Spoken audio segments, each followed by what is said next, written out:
My sister-in-law is a beautiful but clueless airhead who bursts into tears the moment she makes a mistake. This happened during my postpartum confinement. She accidentally fed my daughter my mother-in-law's diabetes medication, mistaking it for vitamin supplements. As a result, my daughter permanently lost both her hearing and vision. When being held accountable, she burst into tears and wailed, "I just wanted my little niece to eat better. It wasn't on purpose. I feel so wronged."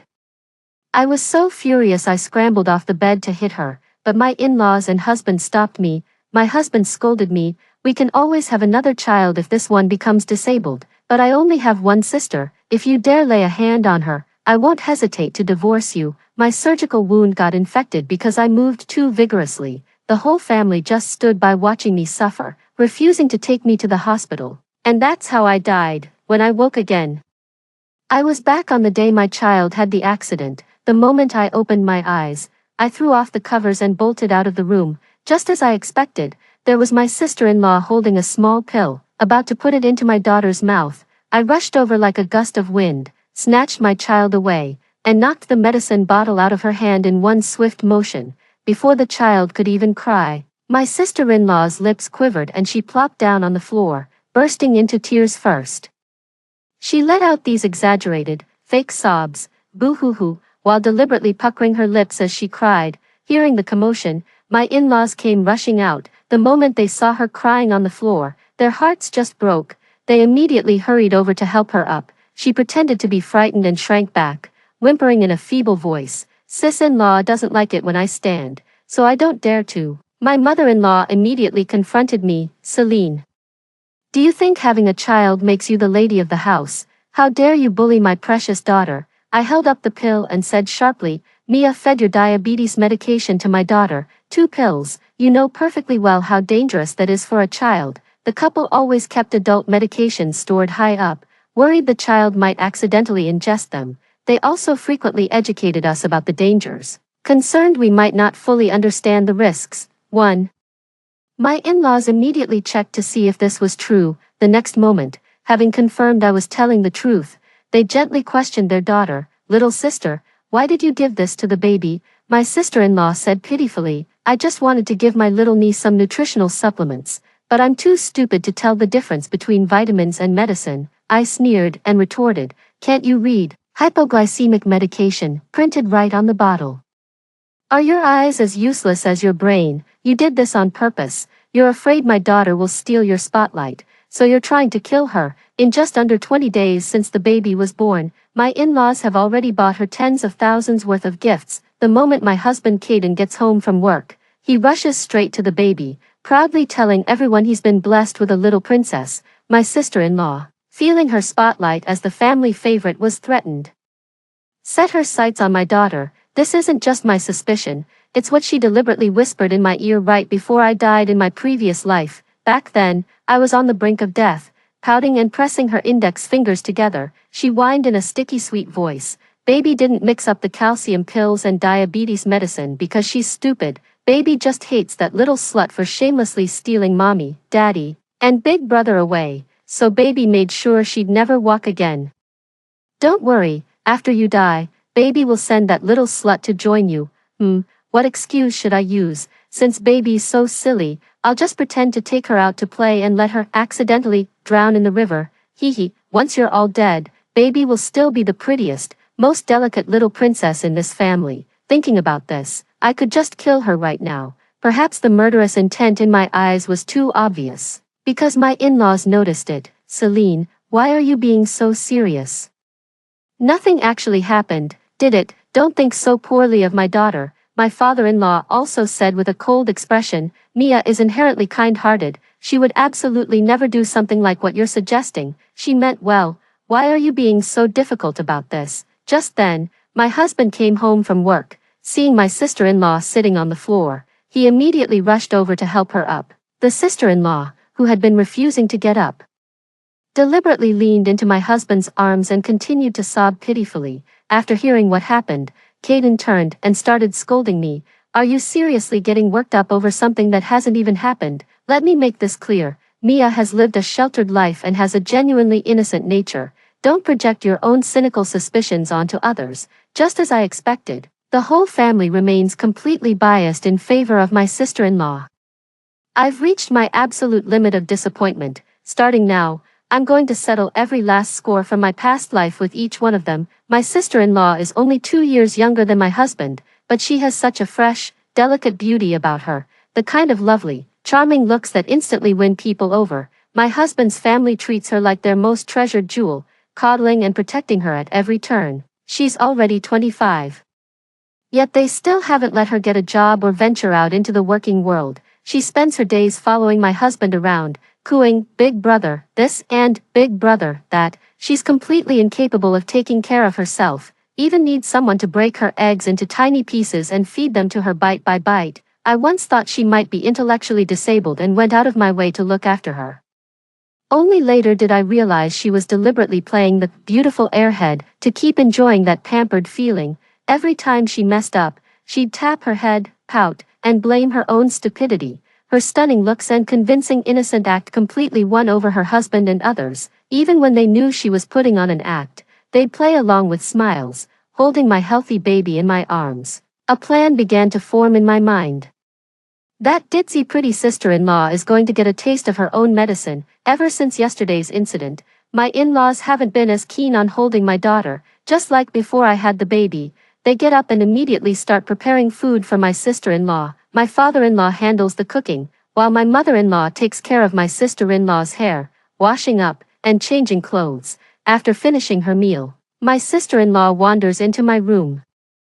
She was bragging to me about how her in-laws bought her 2 more designer bags, each costing tens of thousands. I gave a vague response, keeping my eyes glued to my phone. Curious, she leaned in closer, and a whiff of her perfume drifted over. It was the same scent my husband always wears. I didn't even have to ask. I could tell she'd been using my husband's perfume again, and carelessly at that. Last time, she even wore my husband's boxers.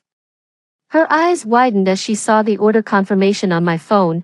"What kind of body lotion costs 30,000 a bottle?" I smiled and said, "Your brother bought this for the baby, saying we should save it for later. You know how delicate a baby's skin is. It deserves nothing but the best." With a sigh, I added, "Your brother made me promise not to use it myself, or he'd be upset. He insisted it's specially for the baby." I warned her seriously, "Be careful not to mix them up.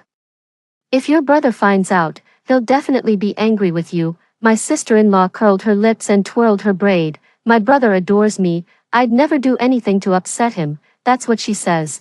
But every single thing her brother sells me, she has to use it before I even get the chance. It's her way of asserting her status. Just as I expected, by the time the delivery arrived, I hadn't even laid eyes on it before only empty bottles were left.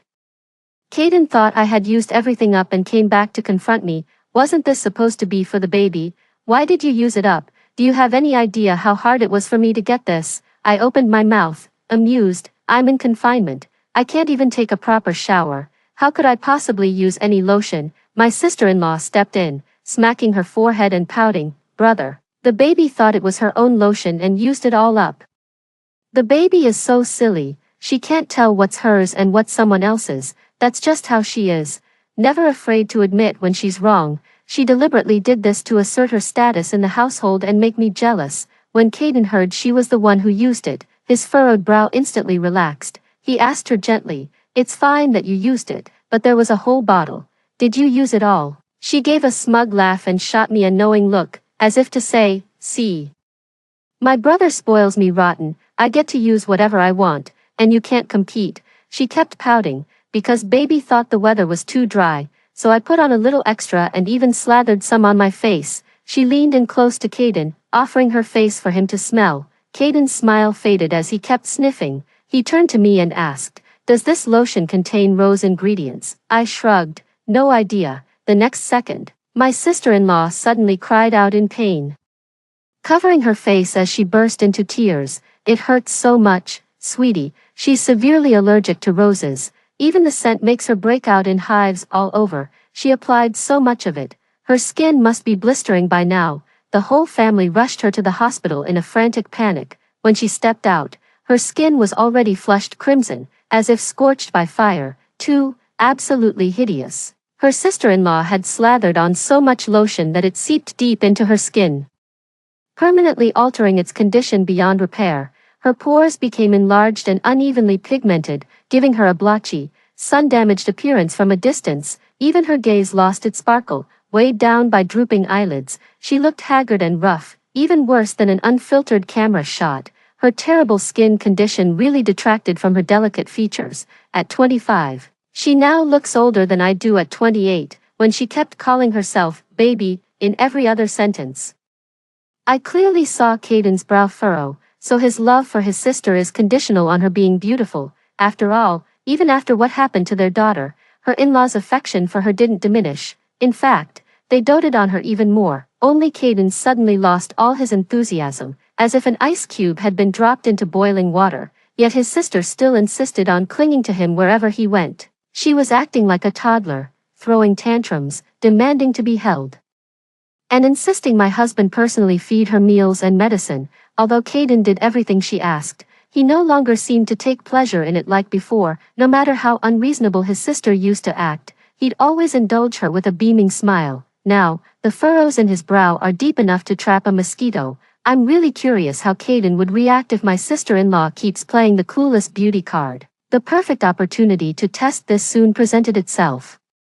Caden pulled an all-nighter working on a proposal. Since I used to be his supervisor and have experience in this area, he asked me to review it and share some feedback. He handed me his laptop and went to catch up on some sleep. I was staring at the computer and muttering to myself, and the sound quickly drew my sister-in-law into the room. She leaned in to glance at the ideas I had written and let out a couple of disapproving clicks of her tongue. Sis, these are your ideas, they're outdated. No good, the client would never go for these. My sister-in-law also studied interior design, but she has no work experience. At that moment, she sneered at me with a sarcastic smirk. With that face and her twisted, sinister grin, she looked just like an old witch. Thinking she was still adorable, she nibbled her finger and muttered, "Let the baby handle it. The baby and big brother are almost the same age, so there's no generation gap, not like sister-in-law, who's 4 years older than him. Their thinking is bound to be totally different." After making that snide remark about me, she snatched the computer away. I reminded her, "Your brother stayed up all night working on this, don't go deleting it like last time, or he'll be furious." My sister-in-law raised her eyebrows and smirked. "Brother would never get mad at me. It's not like I haven't deleted his stuff before. I'm not you, after all." Every single remark of hers was dripping with sarcasm aimed at me. I stopped talking and just watched her fiddle with it. Full of misplaced confidence, she deleted Caden's entire project and replaced it with her own graduation design. That's exactly what I had in mind. The client specifically requested a Chinese style, but she went and created a rustic European theme instead. You never realize how demanding clients can be until you've walked a mile in their employees' shoes. Caden woke up just before work, rushed through his morning routine, and came to grab his laptop before heading out. His sister-in-law had just finished and eagerly showed him the proposal. "Bro, this is the polished version I just whipped up for you. Sis-in-law's design is totally outdated, and that Chinese style is so tacky and unappealing. Take this one, it'll blow the client away." Caden's eyes went wide the moment he saw the computer. He yelled at his sister-in-law, "Where's the proposal I made?" Half an hour before the meeting started, I realized the materials I had stayed up all night preparing were gone. Anyone would lose their temper over something like this. Caden looked so fierce, it was as if he was about to devour his sister-in-law in one bite. The sister-in-law was terrified, tears streaming down her face, but she still pretended to be innocent and clueless, pouting with tears in her eyes. She pressed her index fingers together and whined in an affected baby voice, "I just wanted to help you, so I deleted that outdated design. It's not like I did it on purpose." Caden's eyes nearly popped out of his head. "Outdated? This is the version I stayed up nights working on, the one that best matches the client's requirements, and you just deleted it. You're 25 years old. What else can you do besides create problems for me, huh?" This was the first time my husband had ever yelled at his younger sister. His sister was so shocked that she plopped down on the floor and started crying. His face instantly darkened even more. My in-laws rushed into the room. They immediately confronted me. "Celine, have you been picking on Mia again?" For the first time, Caden stood up for me. "Stop blaming Celine for everything. Look what your precious daughter has done. She deleted my proposal and replaced it with this garbage."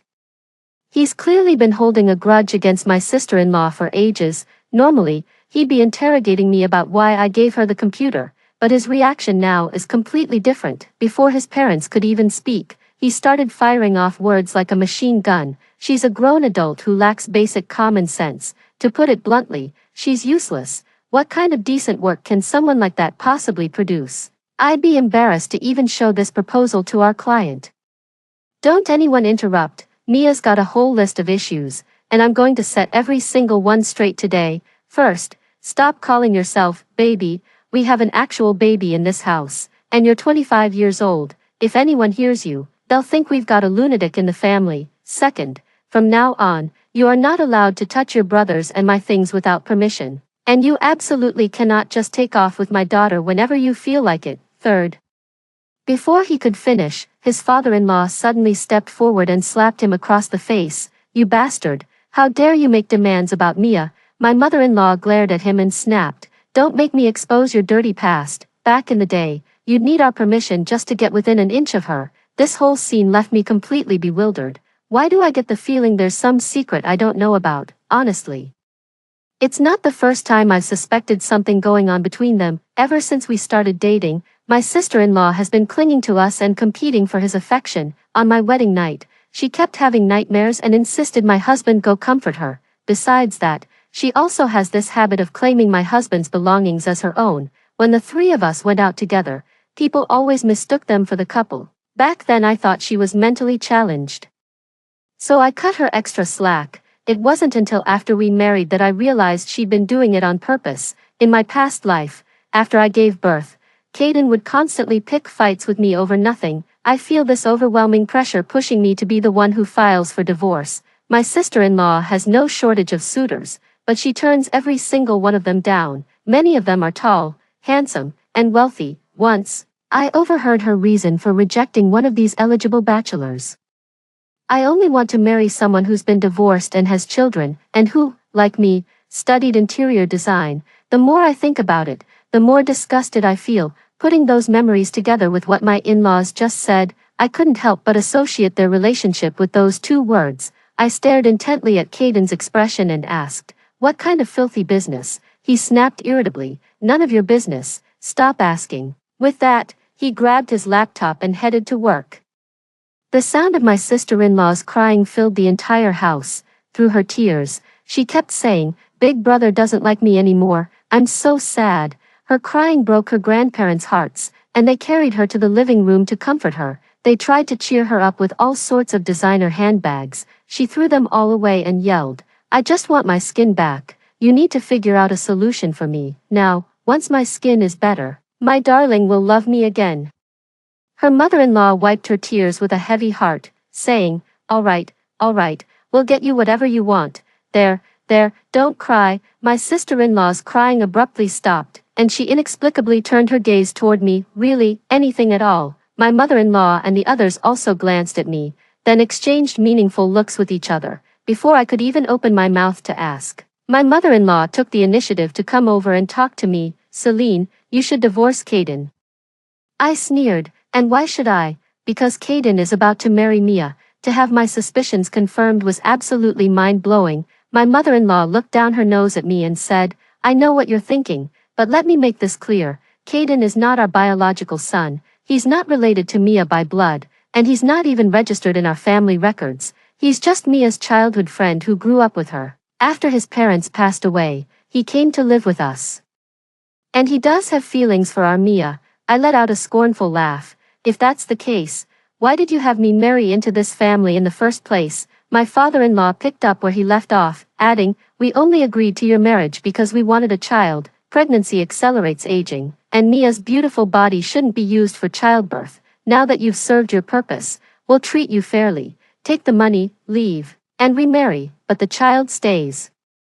You are never to see her again." They both turned their benevolent gazes toward my sister-in-law. "From now on, Mia will be her real mother." Disgusting, absolutely fucking disgusting. They trick innocent people into marriage just to get children out of them. Since they don't want to have kids themselves, they're cleverly exploiting a legal loophole. I retorted, "Even if we divorce, the child stays with me." My sister-in-law came over and mocked me. "You haven't worked in 3 years. no job. No savings. Why would the court grant you custody? Even if they did, it would only be for a few years. Once the child turns 3, we can easily take him back. She thrust her feet in front of me and sneered, be smart, wash my feet for me, and if I'm happy, I might throw you an extra few thousand. Enough to cover your rent for months. I stared at her, and instead of getting angry, I laughed. Take a look in the mirror at that face of yours. Are you really sure Caden still wants to marry you? That hit a nerve. She snapped back at me a couple of times, then turned and stormed out, sobbing loudly, for my in-laws were about to scold me, but I cut them off before they could speak. Go deal with Caden first before coming to me with this. Don't make a fool of yourself here. My mother-in-law stamped her foot in anger. Don't get cocky, let me tell you. Even if Mia can't fully recover, she'll still have Caden wrapped around her finger. I pursed my lips dismissively. They were absolutely furious, yet couldn't mount a solid argument against me. Their anger only amused me further. I'm definitely going through with the divorce. This disgusting scumbag is unworthy of being my husband or our baby's father. But mark my words, I will make them pay dearly for this. They will feel the full force of my wrath. With that thought, I sent a message to Caden, honey. I've got great news. My family's old property is being demolished for redevelopment, and so the drama begins. As their only child with both parents deceased, I stand to inherit the 300 square meter family home. The moment I shared this news, Caden immediately video called me. Really, honey? He called her, honey, so affectionately. I nodded and said, yeah, they've already marked it, besides the house. Some farmland was also expropriated. We'll probably get 8 or 9 million out of it. His eyes lit up. Perfect, then I can start my own studio and make a fortune. He spat to the left. That old bastard just tore me to shreds, and I was worried I'd never catch a break in this lifetime. But honey, you've given me the most amazing surprise. He excitedly kissed the screen several times. My expression instantly darkened. Didn't you say you wanted a divorce? He nervously replied. I never said that. Stop pretending. I know everything. Get ready, we're getting a divorce. With those final words, I hung up the phone. Caden rushed back to explain things to me, even skipping work in his haste. He completely ignored that family of 3, threw his dignity aside, and knelt before me begging for forgiveness. Darling, it's you I love now, no one else, only you. I looked at him coldly. Mia mentioned that you two share a childhood sweetheart bond. In a panic, he blurted out, I swear that was all in the past. The way she looks now, I wouldn't take her even if you paid me.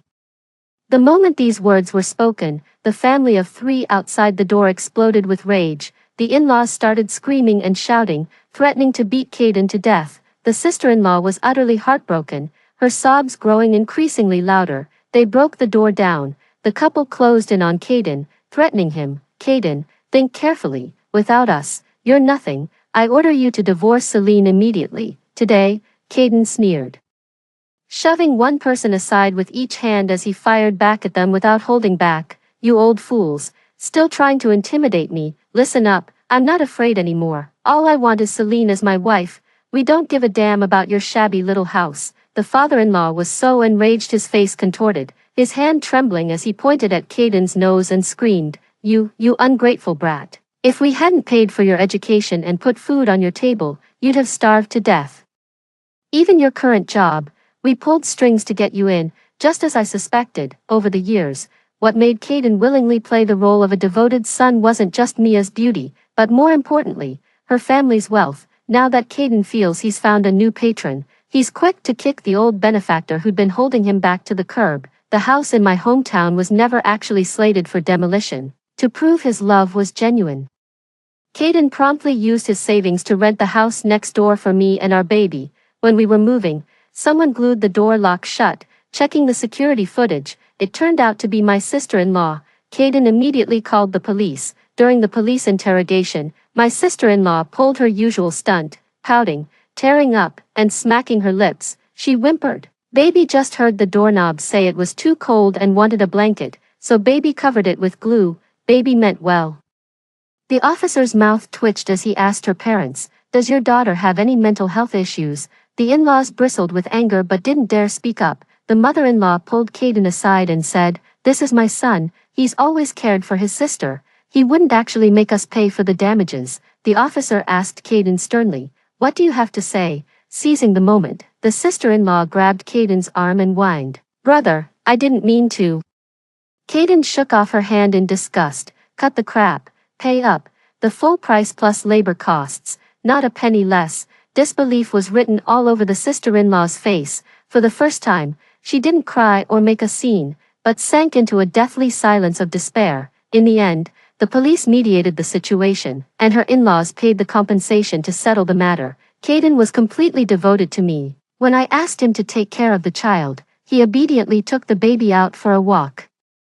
Seeing this, my sister-in-law's eyes blazed with murderous intent. I almost burst out laughing. She had a strong possessive streak when it came to Caden and couldn't stand anyone else giving him orders. Fuming with rage, she snarled at me through gritted teeth. Celine, just you wait. Once I get my beauty back, he'll drop you in a heartbeat and come running back to me. I burst out laughing. Get it back? Yeah, right. Unless you're ready to shell out a fortune for some major repairs. But does your family even have that kind of money? You'll see, she yelled. I smiled and said, sure, I'll be waiting to watch your grand comeback. When you reclaim your throne and take back everything. When Caden wasn't showering me with attention, he was busy mapping out his entrepreneurial ventures. He still showed up for work, except he deliberately arrived late every time, and if the boss called him out, he'd snap right back. His co-workers were so baffled they privately messaged me asking if he was dealing with some psychological issues. If this keeps up, he'll definitely lose his job in less than a month. Just as I expected, Mia's been obsessively going in and out of every high-end beauty clinic. She only goes for the most expensive treatments. Money flows out like water. Barely 2 weeks had passed before I started hearing them argue. My father-in-law thought Mia spent too much money and got an earful from my mother-in-law. 5. My mother-in-law believed winning Caden back was the ultimate goal. As long as they could reconcile, he'd provide for their family of 3. That's why she kept pouring money into her daughter's skin treatments without hesitation. Every time they argued, my mother-in-law and her daughter came out on top.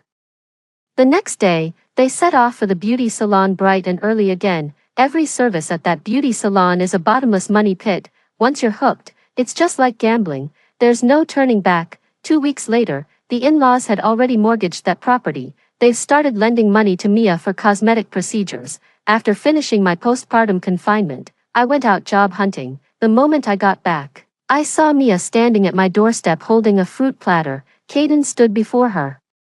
A glimmer of his old admiration returning to his eyes. My sister-in-law's skin has improved significantly with all the money she's been spending on treatments. She doesn't look nearly as old now. The doctor said the baby's skin will clear up soon. Brother, I cut this fruit for you. Have a piece. Caden looked surprised. You can cut fruit by yourself now. Mia pursed her lips. If Gidge likes it, I'll work hard to learn. For a moment, eager excitement flashed in Caden's eyes when he noticed me. He scratched his head awkwardly and retreated to his room. My sister-in-law flashed me a triumphant, beaming smile. Just you wait, you old spinster. You'll see how he dumps you. Pouting in a fake cute manner, she added, you'll never outdo me, sweetie. I shot back. From what I know, your family even mortgaged the house. Your parents' business went under 2 years ago, and now you're burning through savings. Do you even have any money left? She stuck out her tongue playfully. Sweetie, you never have to worry about money. If we run out, they'll figure something out. Those words came back to haunt her in less than 3 hours. That very night, her sister-in-law's wailing echoed through the entire building. Her father-in-law pleaded with her earnestly, my dear, we truly have no money left. If we keep spending like this, we won't even be able to afford food. Even her mother-in-law, who had always been supportive, said, sweetheart, you're already beautiful as you are. Let's take a break from the beauty salon for now. All right. No way, no way, no way. My face is almost healed. You're all so mean. You just don't want me to win back my brother. If you don't figure something out, I'll jump off this building. Before long, my in-laws came knocking at my door. They started playing the victim card. I'll let my sister-in-law have Caden. I snapped a picture of their shameless faces and posted it in the residents' group chat. Everyone came down to laugh at their embarrassing spectacle, mocking their complete lack of shame. Fuming but unable to retaliate, they could only swallow their anger and slink home in disgrace. Through the peephole, I saw my sister-in-law pick up the small card from the floor and then excitedly dash out. That card was given to me by someone when I was out job hunting. After returning home, I pretended to accidentally drop it on the floor. It had contact information for a loan shark that very day. My sister-in-law couldn't wait to flaunt her bank balance to me, a cool 3 million. A sum like that surely came from signing some shady deals, but with her naive eyes, she'd never see it. I immediately showed the screenshot of my savings to Caden. After seeing it, he was both shocked and delighted, and when he addressed his sister-in-law, he went back to calling her little sister instead of using her name. How does she have so much money? I shrugged. Who knows? She says she earned it herself.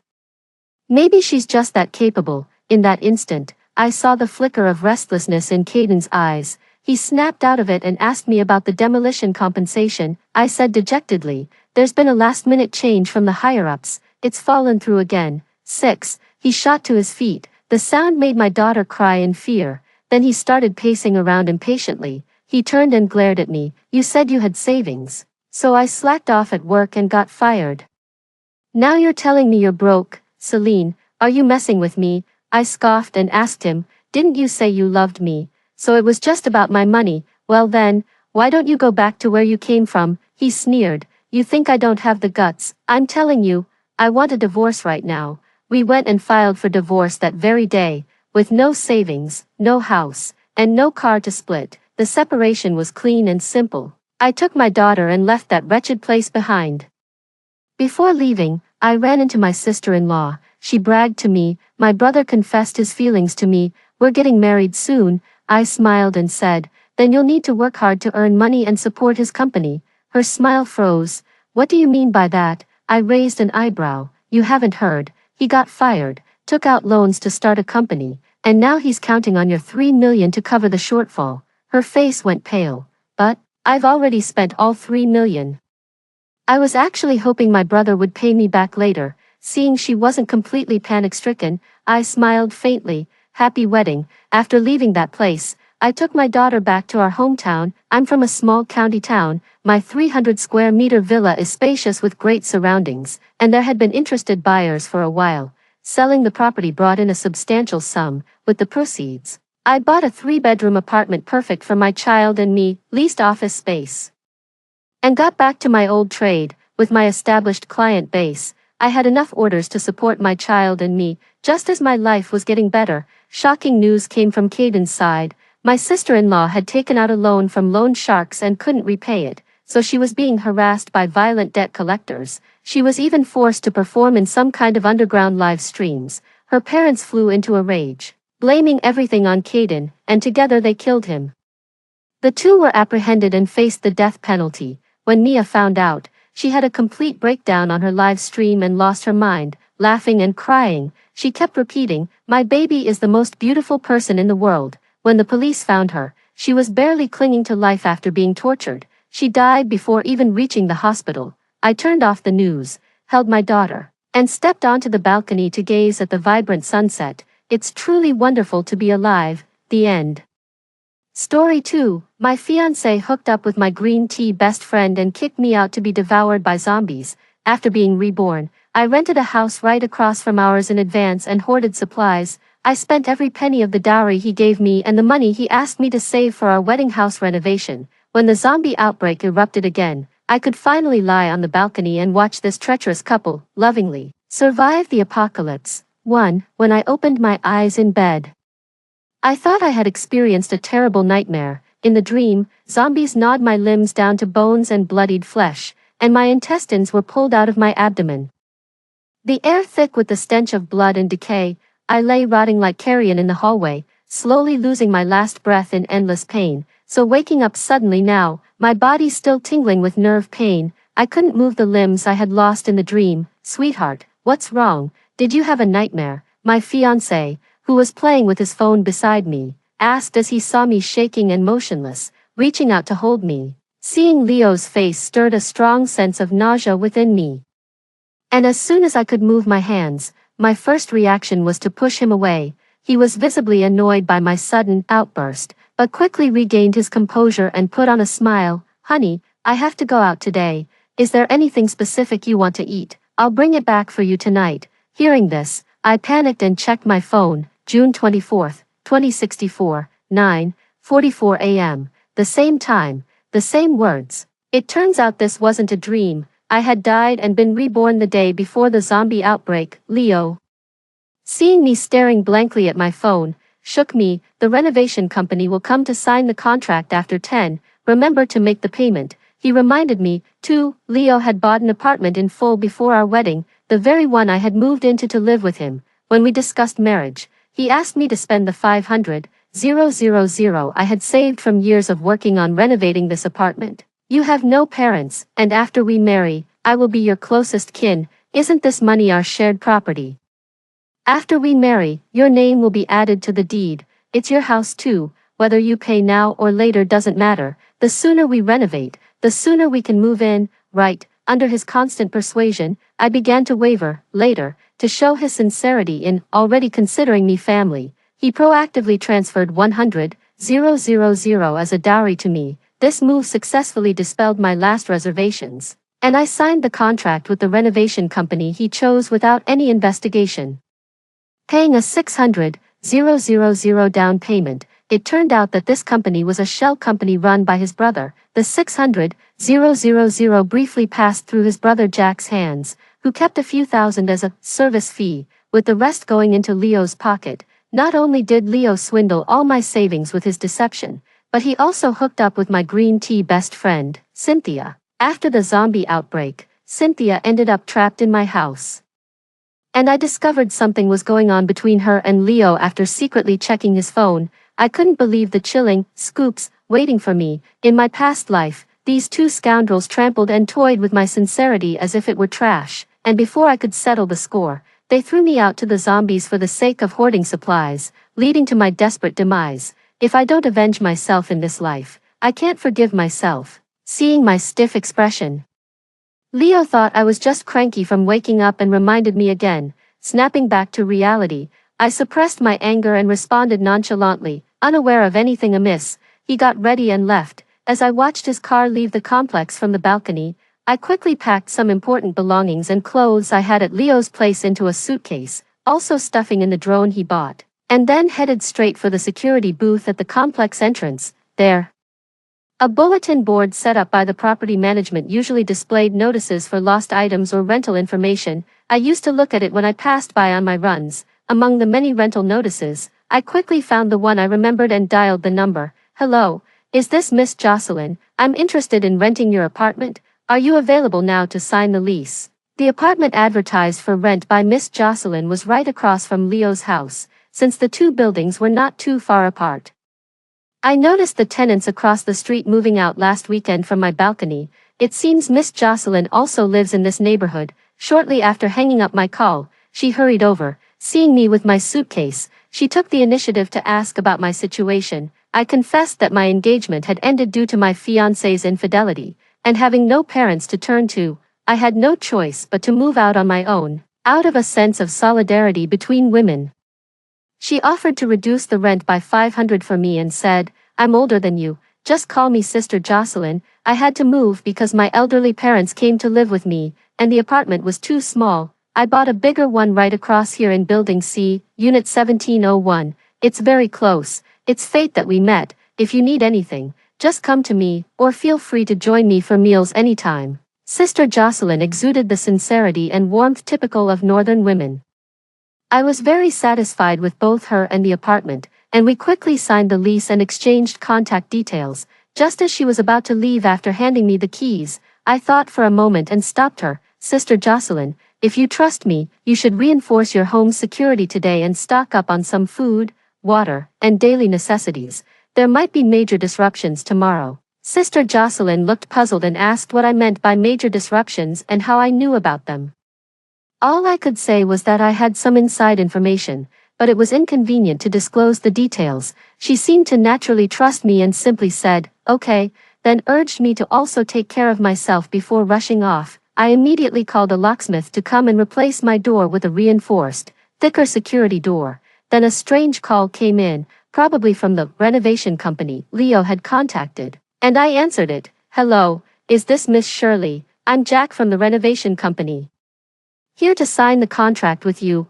I've been ringing your doorbell for a while without a response. Could you please open the door? I'm really sorry, I replied apologetically. I had to step out suddenly. Could you come back in an hour? The person on the phone eagerly agreed. After the locksmith changed the door, I slipped him some extra money to secretly change the locks on the communal doors as well, with each floor having only 2 apartments per elevator. Securing the communal door meant I had double protection. The locksmith had just left when the technician I had booked to install security grills and windows arrived. He was a straightforward man, shaking the invisible security net already installed on the balcony and saying, "The one you've got installed looks pretty good. Most people go for these invisible ones. The fully enclosed type affects the aesthetics, doesn't ventilate well, and is inconvenient for drying clothes."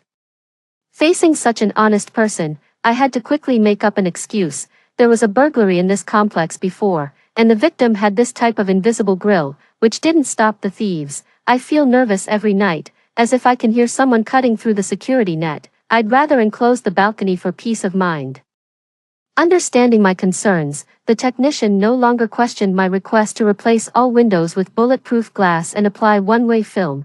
He measured the dimensions and said he would prepare the materials back at the shop and could come in the afternoon to install them. After sending off the technicians, I rushed to the supermarket to stock up. Just as I reached the entrance of the Sam's Club supermarket, I received another call from Jack. "Miss Shirley, have you gotten home yet?" "Oh, I'm still running errands. Could you wait another hour?" The person on the phone sounded clearly displeased but agreed and then hung up. Entering the wholesale supermarket, I had a card with 600,000 on it. From the moment I woke up in the morning, the pent-up frustration that had been weighing on my chest suddenly found an outlet. I approached an employee, explaining that I was sent by the company's purchasing department to buy employee welfare products, and asked for a cart to be pulled for the goods I would select. Unsure how long the battle ahead would last, I mostly chose food with long shelf lives to ensure I wouldn't starve. Instant noodles, rice noodles, self-heating hot pots, canned meat, canned fruits,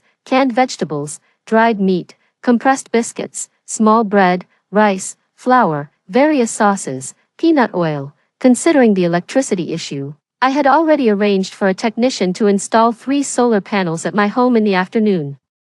This should sufficiently power the 2 new freezers I purchased, so I added some frozen foods, frozen dumplings, steaks, fish fillets, chicken. The existing fridge in my house was planned for storing fresh vegetables and fruits, Chinese cabbage, onions, oranges, apples, corn, potatoes. Passing through the snack aisle, I picked up some of my favorite snacks, especially the sweet ones, chips, various flavors of chocolate, assorted candies, instant milk tea, instant coffee.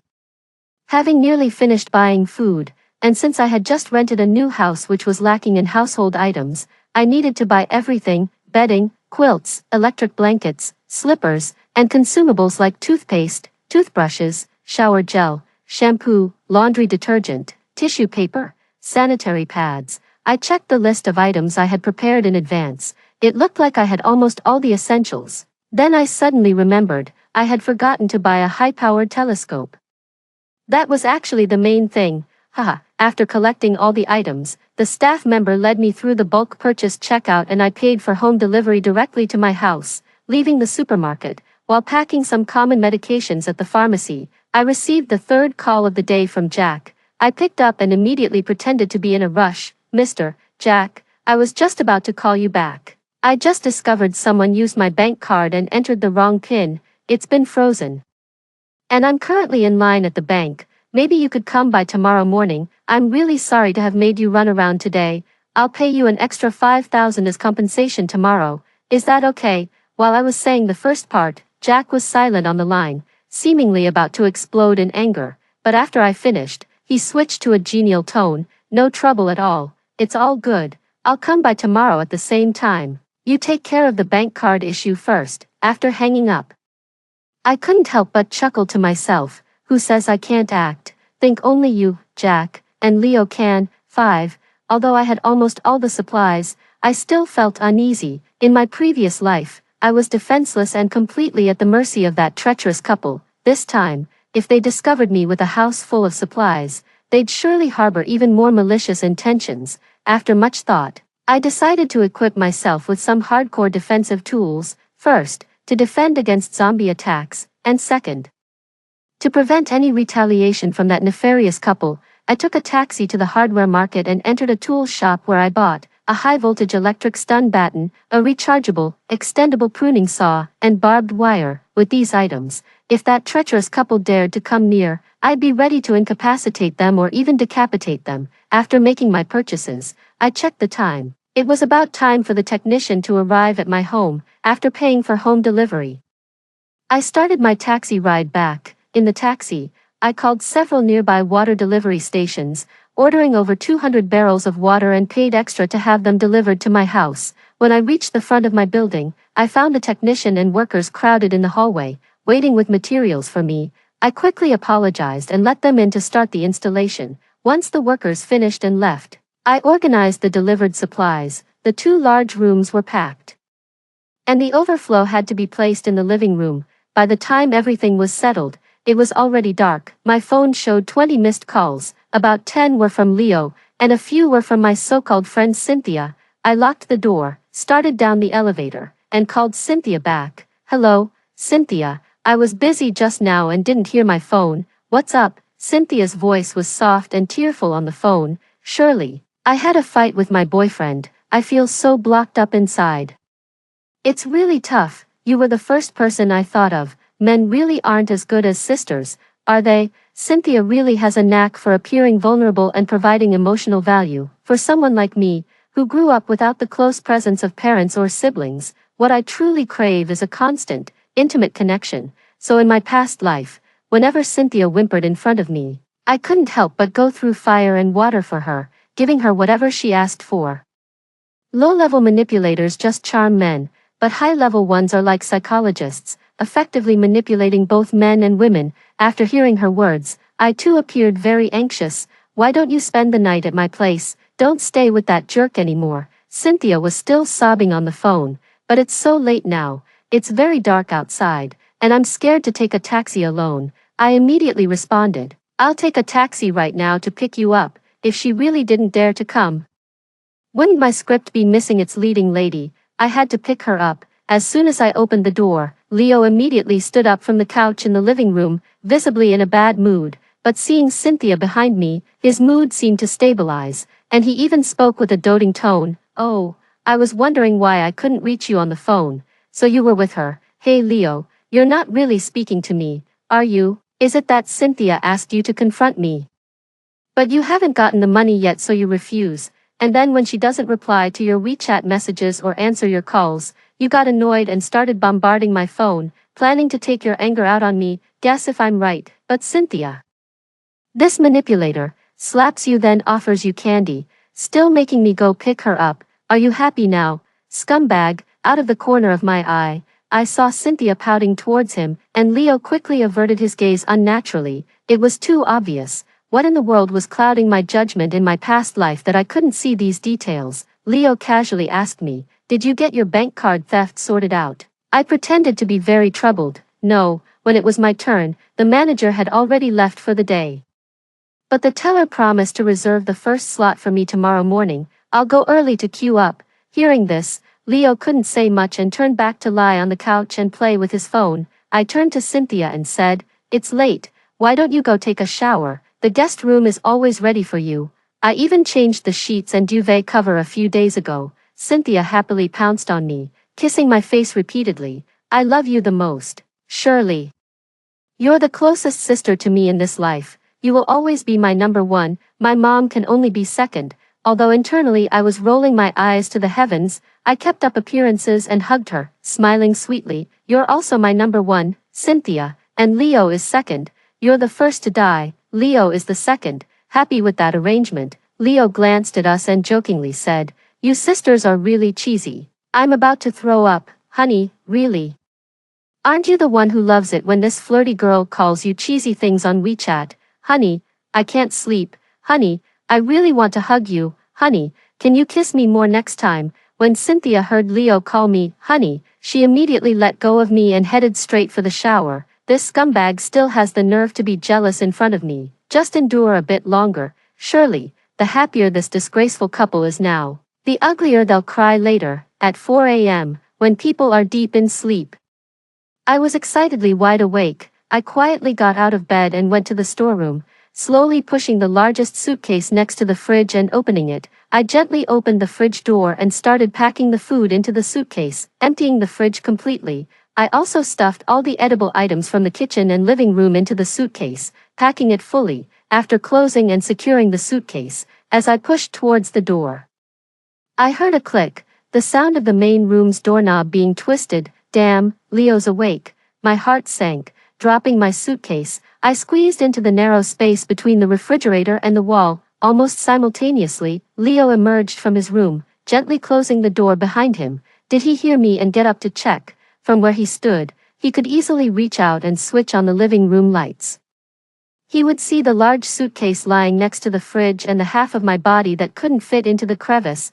My mind went blank. Just when I thought fate was playing with me again, he tiptoed towards the guest room without turning on the light or noticing the odd scene hidden in the darkness. About a minute later, I could hear Cynthia's soft, playful scolding from the guest room. "You're so bad," and Leo's voice, hushed, "Shush, keep it down or you'll wake up the dead pig." Are you sure she hasn't noticed? I feel like the pig was acting weird today, but I can't quite put my finger on it. That fool is sound asleep with her head buried under the covers. Her pig brain doesn't know what's going on. I always bring you here to keep me company. Let me kiss you. I've missed you so much. When will you finally tell her? Seeing that ugly pig face every day makes me want to vomit. And you still call her wife in front of me, baby. Don't be mad. Once I get the money, I'll buy you that Chanel bag you liked. Behave, you promise. You better not back out. Ha ha ha. Every mocking word from those two, clear through the deathly quiet air, reached my ears. I trembled with rage in that filthy crevice, my skin burning with anger. Laughing at my pig brain, I returned to the main room and stuffed Leo's phone, which he had forgotten in his rush to his affair, into my bag, still in my pajamas. I grabbed my suitcase and left the house without looking back. The first thing I did outside was lock those two cheaters inside the house. The second thing was to block Cynthia on WeChat and phone. I really wanted to see, in a few hours, which of them would realize who the real pig brain was. Back at my rented place, I locked the double doors. Surrounded by my belongings, I finally let out the breath I had been holding. I kicked the suitcase aside and stretched out on the new bed in the master bedroom. I would never have to lie next to that dirty dog of a man again. What a relief. What's there to be angry about now? At 9 a.m., my alarm clock rang, and I woke up refreshed. Sitting up in bed, I took out the cheating man's phone.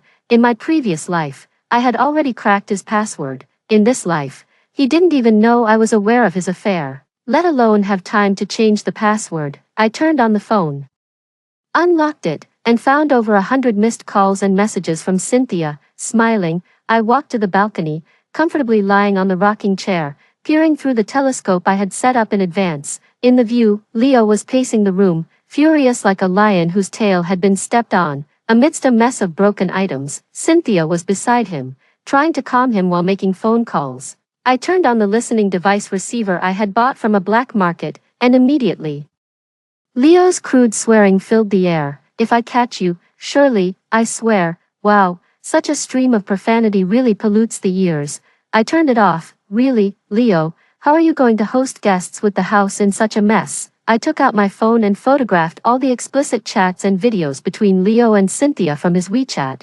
forwarding them to Cynthia's current boyfriend, Charlie. Cynthia, always disappointing in her decisions, but never in her taste in men. As they say, love is blind. Or simply low, as she seems to pick up men from the garbage, drawn to Leo by his stench. When I once considered her my closest friend, I really hated that she couldn't see the metal for the magnet, no matter how many times I scolded her. But scolding aside, every time she was tormented by various jerks, it was always me who rushed to the forefront to defend her. I even got myself into a lot of trouble, lost several jobs, and had to move houses multiple times. Luckily, she didn't listen to me and ended up finding another jerk named Charlie who reached new heights of terribleness. Sure enough, Charlie called soon after. I gathered my emotions and answered. "Charlie, sob, I want to apologize. No wonder you used to hit her." She really, sob, "I don't even know what to do now. Charlie, please come and sort this out." Charlie shouted so loud on the phone it almost burst my eardrums. How dare you make a fool of me? I will butcher them. Send me your address immediately and keep an eye on them.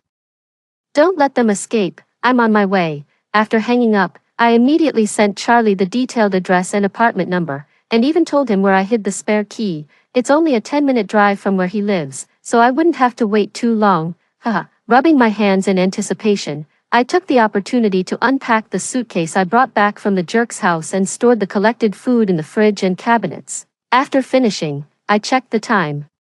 And it was just a few minutes before 10. Oh boy, the show is about to start. Excited, I rushed to the balcony, turned on the receiver, adjusted the telescope, and looked across. Leo, exhausted from the commotion, was now sitting on the living room couch with a dark expression. Cynthia was soothingly patting his back. Honey, don't be angry, the locksmith will be here soon. Once the door is opened, I'll go with you to the service center to get a new SIM card and buy a new phone. I'll buy it for you.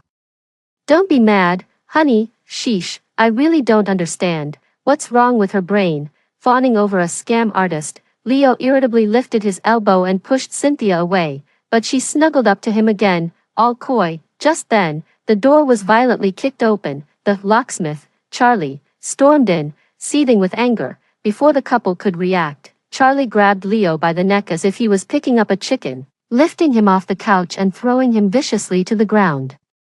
The spot was covered with broken glass from a shattered cup, and Leo lay there curled up in pain. Before he could even groan, Charlie, like a massive boulder, sat on Leo and started pounding his head with his fists. Dare to touch my woman, you think you have too long to live. Sharp ceramic shards dug into his back, and his face took blows as large as from a cooking pot. Yikes, just thinking about it gave me goosebumps. Feeling the pain for Leo, Cynthia, likely feeling the pain emotionally too, started to pull at Charlie. She shouldn't have pulled. As soon as she did, Charlie remembered there was another despicable woman to deal with. He got up from the swollen-faced Leo and slapped Cynthia across the face. I see you've lived too long, haven't you? Not beaten enough usually, huh? Giving you face. After saying that, he slapped her twice more. Cynthia was hit so hard that her nose bled, and she fell to the ground, crying with red snot all over her face.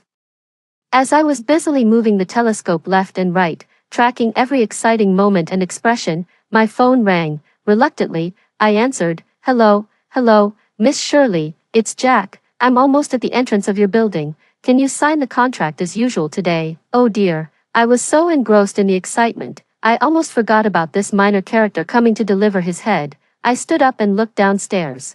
Jack was about to enter building C where Leo lives. I quickly called out, Jack. I'm not home, I went to the bank early this morning. Jack stopped in his tracks, but I'm on my way back now. I'll be at the complex in about 10 minutes. Why don't you sit on the bench right across from building C's main entrance and wait for me? Don't move from there, or I might not find you later. Jack cheerfully agreed on the phone and turned to sit on the bench. Shortly after, an old man carrying a violin case approached the bench and started discussing something with Jack. I recognized that old man. He used to walk and shop with his wife every day. After returning to the neighborhood, the two individuals would instinctively sit down on that bench to rest. A few months ago, the old lady suddenly passed away from a heart attack, leaving the old man all alone. He would return to that same bench every day at around the same time, playing "The Butterfly Lovers" on his violin to commemorate his late wife. Residents of the neighborhood usually made sure to leave the bench empty for him out of unspoken agreement. However, at this moment, Jack was blatantly occupying the bench with a delinquent attitude, arms crossed and foot tapping, deliberately looking away. After failing to negotiate, the old man walked away dejectedly, his back hunched, and entered the door of the adjacent building. About 5 minutes later, several frenzied zombies suddenly emerged from behind Jack, biting at the arteries in his neck, causing blood to spray all over the ground. Simultaneously, horrifying screams echoed from every corner of the community garden. The whole garden erupted in chaos, with the living chased everywhere by zombies, and those bitten quickly turning into new zombies themselves. In just a matter of minutes, the area was swarming with mutated zombies, with no humans in sight. The outbreak of zombies occurred at exactly the same moment as in my previous life. The only difference was that I had rectified my past regrets by saving the devoted old man, and incidentally, I sent the con artist his last meal. That feeling was incredibly satisfying. Humming happily, I readjusted my telescope to focus on the opposite side. The three people were now standing on the balcony looking down, their faces filled with horror, presumably having witnessed the terrifying scene of zombies mutating and attacking people below. Leo, his eyes swollen like purple buns, showed a deep resentment as he stared fixedly at a certain spot below. Following his gaze through the telescope, I saw it was the freshly turned, one-armed Jack zombie. Still feeling sentimental about your brother, Leo? I'd advise you to worry more about yourself. Staying at home means living with Charlie without any food. Going out means ending up like me in my past life, torn apart by zombies in the stairwell. Considering your current situation, you're worse off than your brother, Leo. Capable of orchestrating a pig butchering scam, was slightly quicker on the uptake than the other two fools. Like now, after the three of them numbly returned indoors, he was the first to realize their predicament. He knelt down with a slap in front of Charlie, beginning to cry bitterly, trying to shift the internal conflict onto me. Charlie, listen to me explain. It was all that bitch Shirley's doing. I don't know what she told you, but she took my phone. Now there's no proof. Everything relies on her word. Don't be fooled by that bitch. After finishing, he lunged towards the fridge and yanked the door open. Look, she took all the food from the house. Isn't it obvious? She set this trap in advance, including you in her scheme. Don't let her get away with this. Charlie, muscular and simple-minded, was quickly incited by Leo's few words, and immediately took out his phone to make a call. The phone rang. I quickly did 20 high knees on the spot, cleared my throat, and answered with a breathless, crying voice. How terrifying, the zombies.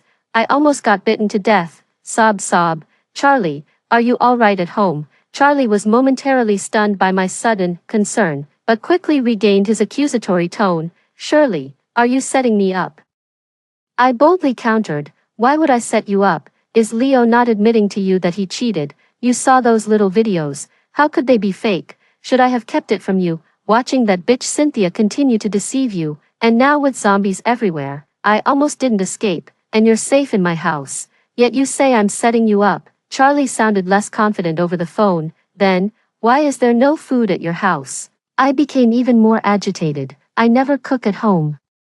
Whenever Cynthia comes over at mealtime, don't I take her out to eat? The food at home expired and I threw it out. Is this little thing worth your questioning? I was actually worried you wouldn't have anything to eat at my place, planning to ask a friend to send some food over. But now it seems you're in cahoots with Leo, still helping him to upset me. So the three of you are in love, and I'm the only one being played. Hearing that I might send food, Charlie quickly tried to smooth things over with a laugh. No, don't bother. Shirley, what's the rush? I was just asking casually. I didn't wait to hear the rest of what was being said and hung up the phone, setting it to do not disturb mode. Through the telescope, I could see Charlie desperately redialing my number several times, only to find that he still couldn't get through. In his frustration, he kicked Leo, who was kneeling next to him. It's all your fault for stirring up trouble, making me starve. I'll kick you to death, you troublemaker. He kicked Leo several more times in the stomach to vent his anger, until Leo couldn't even scream out in pain. Humph, Leo, now whoever has the supplies is the boss. Your dirty tricks pose no threat to me, but you won't get off easy after I retaliate. Thought I was as dumb as a pig?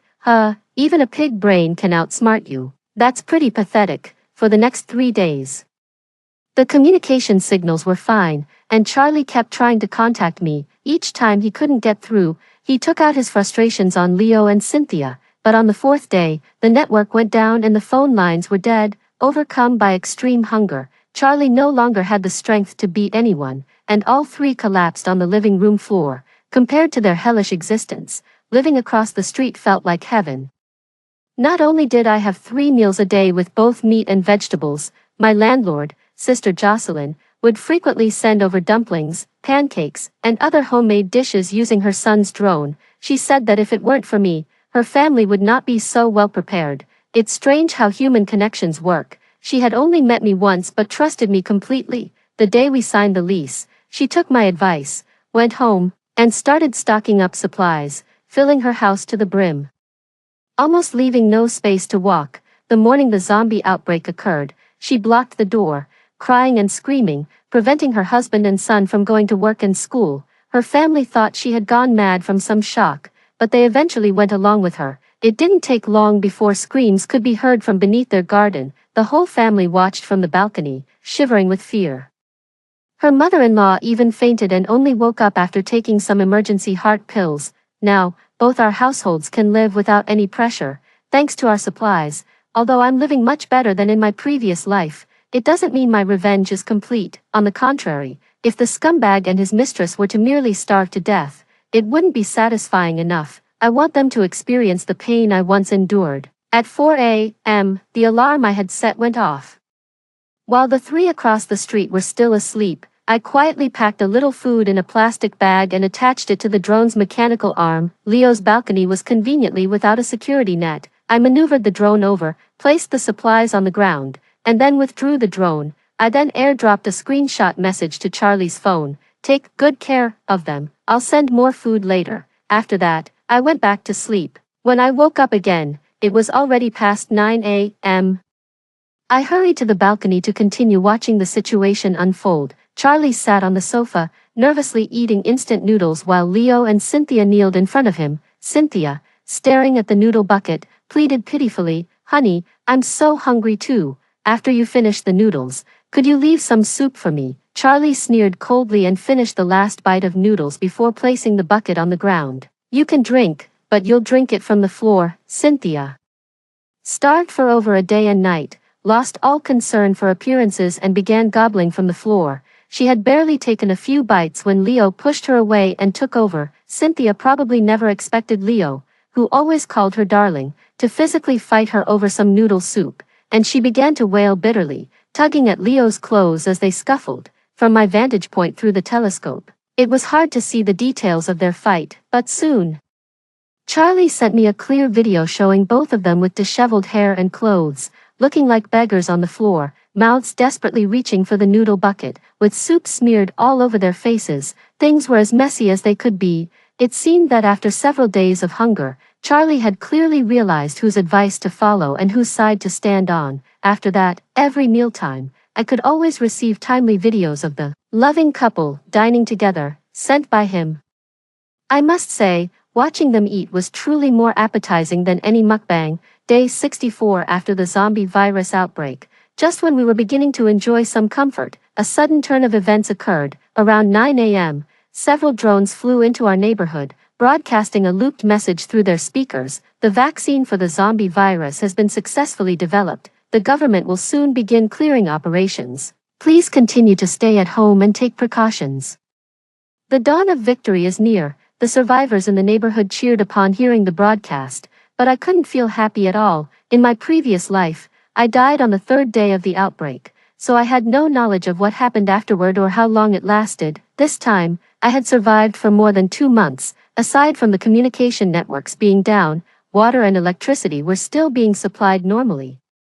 I had a hunch that the virus was not entirely out of government control and that it might not last very long, but I didn't expect that the vaccine would be developed by the government so quickly. With the vaccine, even if humans were bitten by zombies, they wouldn't develop the disease, as long as a vaccine was administered to the survivors in each cleared area. The number of people available to clear the zombies would increase, and the progress would accelerate. In other words, in as little as half a month, the zombies across the country could almost be completely cleared. This situation was very disadvantageous for me. If those 3 people across from me survived till the end of this catastrophe and regained their freedom, their first action would surely be to join forces against me. No, I couldn't let that happen. Starting today, I needed to closely monitor every move they made and somehow cause discord among them. Unexpectedly, after hearing the news, Leo, without waiting for me to act, decided to strike first. One evening, while Charlie was asleep, he secretly approached Cynthia.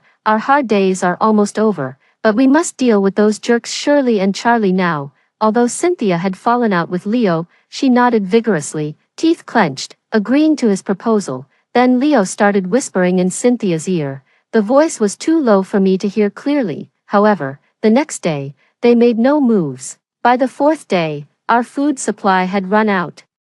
And despite how much Charlie tried to contact me, he got no response. That's when Leo slowly spoke up. "Charlie, I think you should stop waiting. That bitch surely knows that the zombies will soon be cleaned up, and we will all regain our freedom. To prevent us from retaliating, she definitely won't send more food and wants to starve us to death. Charlie, already hungry and furious, exploded with rage at Leo's words. If I get out, the first thing I'll do is kill that bitch. Leo immediately responded, Charlie, if we're going to make a move, it has to be now. Think about it, once order is restored, doing something like that would be illegal, only now, when it doesn't matter if there's one less or one more, will no one care. Plus, she dared to send food before, which means she must have hoarded a huge amount of supplies. If we kill her, all those resources will be ours, even if we eat to our heart's content every day. We might not finish them all by the time the zombies are cleared. We're going to starve if we stay here anyway, so why not fight with all we've got, right, Charlie? My heart smirked secretly, wondering where exactly they planned to fight. Even if they knew I was nearby, the neighborhood was so large, would they search every house? What I didn't expect, however, was that Leo had a trick up his sleeve, after Charlie agreed to join him in killing me. They immediately drew the curtains in the living room, blocking my view. I could only hear Leo's lowered voice through the bug. Once, I woke up in the middle of the night and happened to see the supplies being delivered from the window across by a drone, and yesterday, I secretly checked my phone's location on the computer and found it was also in the building across. With these 2 points, I'm pretty sure that bitch Shirley is hiding in the room directly across from us. We'll take up whatever weapons we can for protection, and they planned to force their way through, threatening to break down the door if it wasn't opened, and they wouldn't let her survive if she resisted, I heard them say, and I glanced downstairs. The zombies currently wandering the residential garden weren't numerous and were weakened by hunger, sluggish in their movements, but did they really think they could reach my door so easily? They were underestimating me, surely. I quickly cut my hand with a knife and smeared the blood all over a piece of clothing, which I then tied to a drone. After hearing the 3 of them leave their apartment via the listening device, I hurriedly launched the drone. The drone began to circle the garden, the strong smell of blood from the clothing inciting the zombies' bloodlust below. They became increasingly frenzied, relentlessly chasing after the drone. I maneuvered the drone towards Building C, and the zombies, in 3 layers thick, quickly surrounded its entrance. Just as I was about to rejoice over the success of my plan, a thought struck me. It was wrong. They could take the underground parking lot from Building C, a path better defended and more likely their choice. I quickly steered the drone into the entrance of the underground parking lot. After a while, I saw the 3 of them on the monitor, just having killed a zombie and running towards the door on the first underground floor of my building. I positioned the drone on a nearby horizontal beam. The horde of zombies, drawn by the noise, started to move towards them. On the screen, I clearly saw Leo, trailing behind, be the first to notice the pursuing zombies. He urgently tapped Cynthia on the shoulder. Cynthia looked back, understanding the situation. They each wielded a fire axe and a kitchen knife, striking down on the legs of Charlie, who was oblivious and running ahead. Charlie screamed in pain and fell, his leg wounds leaving deep trails of blood on the ground. The bloodthirsty zombies swarmed over him, engulfing him in their mass. As the parking lot echoed with Charlie's desperate curses and screams, the treacherous couple had used him as bait and successfully ran into the door of the underground floor, slamming it shut and disappearing into the corridor. 2 months later, this deceitful couple reappeared before me, professing their deep love for me. Leo, banging on the corridor door's glass, tears of longing in his eyes, pleaded, "Wife, I finally found you. It's so good to see you alive. I've missed you so much. I'll make up for my past mistakes 1,000-fold. Please just give me a chance to make amends." Cynthia, also crying at the glass, said, "Surely, you're my lifelong best friend. If it weren't for the chance to see you again, I couldn't have endured. It was just a moment of foolishness. Can you forgive me? We've always said, no man can come between our friendship." Moved by their sincere apologies, I leaned against the door frame, wiping a tear from my eye, and slowly said, "Since you both realize your mistakes, I won't hold it against you." Leo and Cynthia, pleased at first by my words, listened intently, but to prevent the same betrayal from happening again, "I can't accept all 3 of us living together anymore." Leo frowned, puzzled. "What do you mean?" I sighed. "It means I can only let one of you stay with me going forward. But since you both are important in my life, I can't choose." Leo quickly grasped the implication, his eyes earnest. Then just let me in, wife. I'll marry you and spend my life making up to you. It was all Cynthia's fault. She seduced me. I never thought of betraying you. Cynthia, stunned, quickly objected. Surely, don't believe him. He got me drunk and took advantage when I was not in my right mind. You can't trust a scoundrel. Trust your best friend. Plus, he was just caught by a zombie. He's going to turn. Before Cynthia could finish, Leo furiously grabbed her by the throat. What nonsense are you spouting? Where did I get caught? It's just a scratch. Following Cynthia's hints, I noticed the clear scratch marks on Leo's arm. Bleeding, feeling guilty, he decided to play his final card. Pushing Cynthia towards the stairwell while clutching her neck. It's you who wronged my wife. I need to punish you, you traitor. Go die. He then threw her into the depths of the stairwell, slamming the stairwell door shut, indifferent to Cynthia's cries, bangs on the door, and even her painful screams as she was bitten by nearby zombies. This intensity was just like the time he threw me out in our previous life. After Leo did all this, he turned around and said to me tenderly outside the hallway door, "Honey, I've avenged you. Now please, open the door for me." Smiling, I walked over with the keys, unlocked the door, and as he happily tried to slip through the crack, I seized the moment he was off guard. Suddenly, I grabbed the stun gun I had hidden behind my back and jammed it into his stomach. The high voltage immediately caused him to lose most of his consciousness, and he convulsed and fell to the ground. As I continued to administer electric shock therapy, while crouching down, I explained to him with a smile, "Honey, thank you for avenging me, but your current situation is quite dangerous, so I had to treat you specially. I believe the authorities will have a way to save you." 10 days later, the doorbell at my home rang. "Ma'am, we are from the authorities, here to administer an anti-zombie virus vaccine to survivors. How many survivors are there in your household?" I happily opened the door and honestly reported to the staff, "There are 2 of us, myself and my fiancé." "Then please have your fiancé come out, we'll register his information and then we can administer the vaccines." I hesitated. "He's not really in a position to come out, his condition is a bit special." Upon hearing this, the staff member turned and nodded towards the back, and then 2 burly staff members approached, flanking me. "Ma'am, please lead us to see your fiancé." Confused, I asked, "What is this for?" The staff did not respond directly. "You just need to cooperate with us, and we will provide you with assistance." Reluctantly, I took the keys and led them to the door of the small room, cautioning them to be careful before opening it. Leo, who had turned into a zombie, was wandering inside the room. Seeing the door open and what looked like a feast outside, he lunged forward in frenzy. Before he could get close, however, 2 officers in riot gear rushed from behind me. One skillfully netted his head, while the other chopped it off with a machete. The action was so smooth that hardly any blood was spilled. The 2 staff members beside me, dumbfounded, pulled me away from the scene while their colleagues began the disinfection and cleanup. A staff member holding a clipboard comforted me. "Your fiancé had already turned into a zombie, and the vaccine would have been of no use to him. We have dealt with many such cases. You are not alone, so try to accept this reality. It's tough for everyone, and we hope you can handle such situations more rationally in the future. Thank you for your cooperation." Tears in my eyes, I nodded. "Thank you for guiding me. I will certainly correct my errors and handle things more rationally in the future." After the room was disinfected and cleaned, they checked the remaining 2 rooms to ensure I didn't have any other family members hidden. Then, a female staff member checked me for any wounds from zombie scratches before administering the vaccine to me. 10 days later, communication networks began to recover. News that domestic zombies have been eradicated and all survivors have been vaccinated dominated the headlines on all major social media. Sister Jocelyn called me immediately after seeing it. "Sis, did you see the news? Oh my gosh. We're finally free. Come over to my place for a meal to celebrate.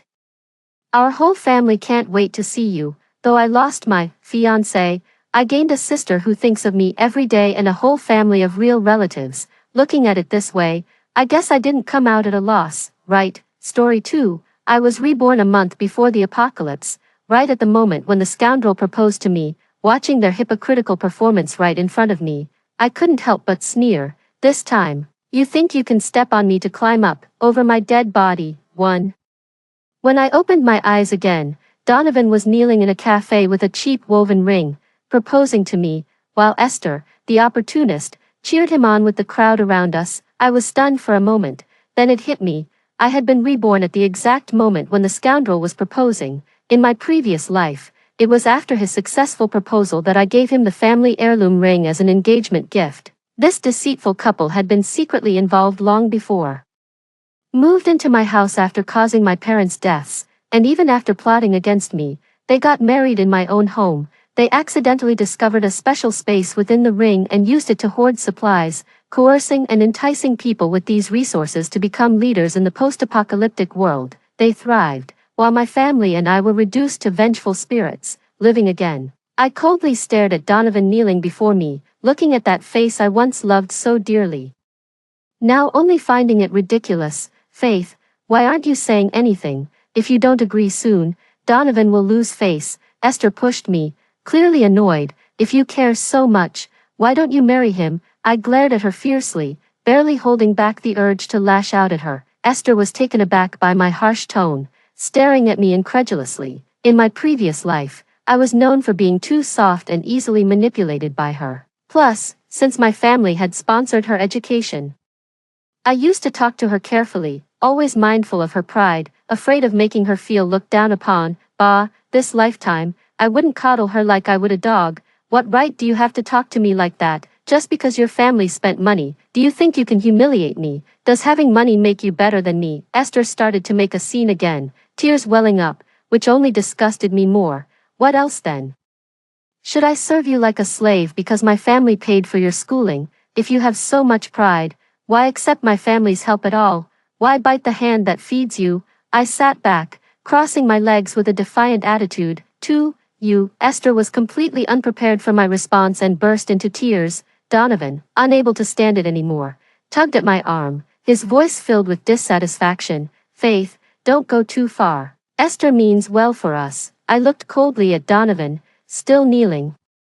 But his eyes kept darting back to Esther with pity. Such a loving couple. How am I being unreasonable? You're my boyfriend, and yet you're already siding with her before we're even married. How can I trust you? I deliberately fanned the flames. You're my girlfriend, but Esther is like our sister, of course.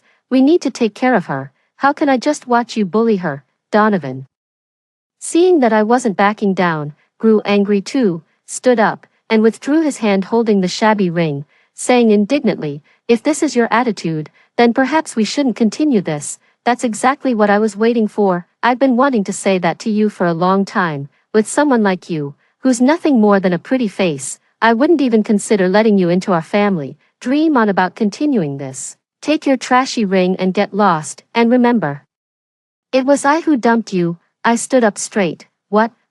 Donovan was stunned, and so was Esther. This was not how they expected things to unfold. They both knew very well that without winning me over, they would have no access to my family's power, wealth, and resources, especially Esther, who, after falling out with me, might not even have the money to pay her tuition.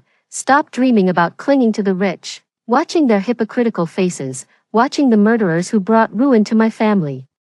I wanted nothing more than to tear them limb from limb, to kill them where they stood, but I knew clearly that now was not the time to act. With the virus outbreak a month away, I couldn't afford to kill them yet, as drawing police attention would only complicate matters. The priority was to protect my parents, stock up on supplies, and prepare for the impending apocalypse. As for them, I would make them pay back everything they owed me, make their lives a living hell.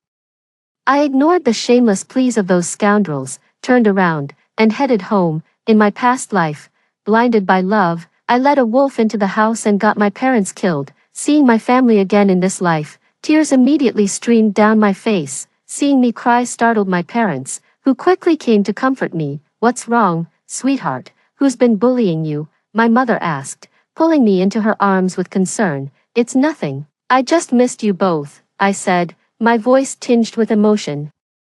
My father chuckled indulgently. You're all grown up and still crying. Your mom and dad are always here for you, will always love you. Hearing this made me feel even more guilty. My parents had never liked Donovan much, but they had agreed to our relationship after my relentless pleading. They had wholeheartedly welcomed this future son-in-law, providing money and effort, not knowing that Donovan, in order to be with Esther, had lured them out knowing full well about the zombies outside, leading to their deaths. In this life, I would never let my parents suffer like this again. I've broken up with Donovan, I declared nonchalantly. My parents clearly didn't believe me. In the past, I had even run away from home for him. It's true, we really broke up, I asserted firmly. Seeing my tears earlier, they reluctantly believed me. My dad suddenly burst into laughter. That's wonderful. I knew that boy was no good for you, having been in business for so many years. I could tell he had a deceitful heart and was too scheming. If you had ended up with him, you would have suffered. I nodded repeatedly. Right, we need to start stockpiling at home. Things like instant noodles, biscuits, food, vegetables, clothes. The more the better, enough to last 3 to 5 years. Also, we should check the solar power system in our villa, and maybe even get a well dug in our yard. I quickly started giving instructions. My parents thought my ramblings were due to the shock of the breakup. It's true, a zombie virus outbreak will happen in a month. We need to survive. I revealed the truth to them. I carefully explained to my parents about my past life, how I was betrayed, how our family was victimized, and how I was thrown out of the car to be fed to the zombies. My mom cried uncontrollably, and my dad's eyes reddened with anger, his body trembling, believing my words. They began quietly purchasing supplies and modifying our home to prepare for the end of days. Our family's villa in the distant suburbs, not densely populated, offered us many advantages. The walls needed to be heightened, made of poured concrete, with an electric net on the outside and spikes on top. The bricks of the glass curtain walls were solar-powered, capable of converting into electricity for daily use. We bought a bunch of large freezers for the dining area and even built a cold storage to keep frozen goods. The basement was divided into several secret tunnels and shelters, just in case. The workers said the work would take 20 days, no problem. With quintuple wages and working through the night, we managed to complete all the renovations and preparations in just 10 days. Thus, our apocalypse shelter was established. At that time, the lousy guys still had no clue about the secret of the ring. My family and I discovered the space within the ring, which both shocked and delighted my parents. With this treasure, our chances of survival greatly increased. We packed the space with long shelf-life instant foods, noodles, flour, grains, emergency flashlights, anti-inflammatory medicines, medications for colds, fevers, diarrhea, and other common ailments, as well as hemostatic bandages and stun guns for self-defense. This way, even if someone did break in, they wouldn't be able to take our life-saving supplies. In the apocalypse, money is the least valuable thing, so my parents quickly liquidated our assets, exchanging them for supplies and gold bars to ensure we could rise again if the chaos ever ended. With all prepared, there were less than 20 days left before the outbreak of the zombie virus. Unexpectedly, before the zombies appeared, that despicable couple came knocking first. Donovan, are we at the wrong place?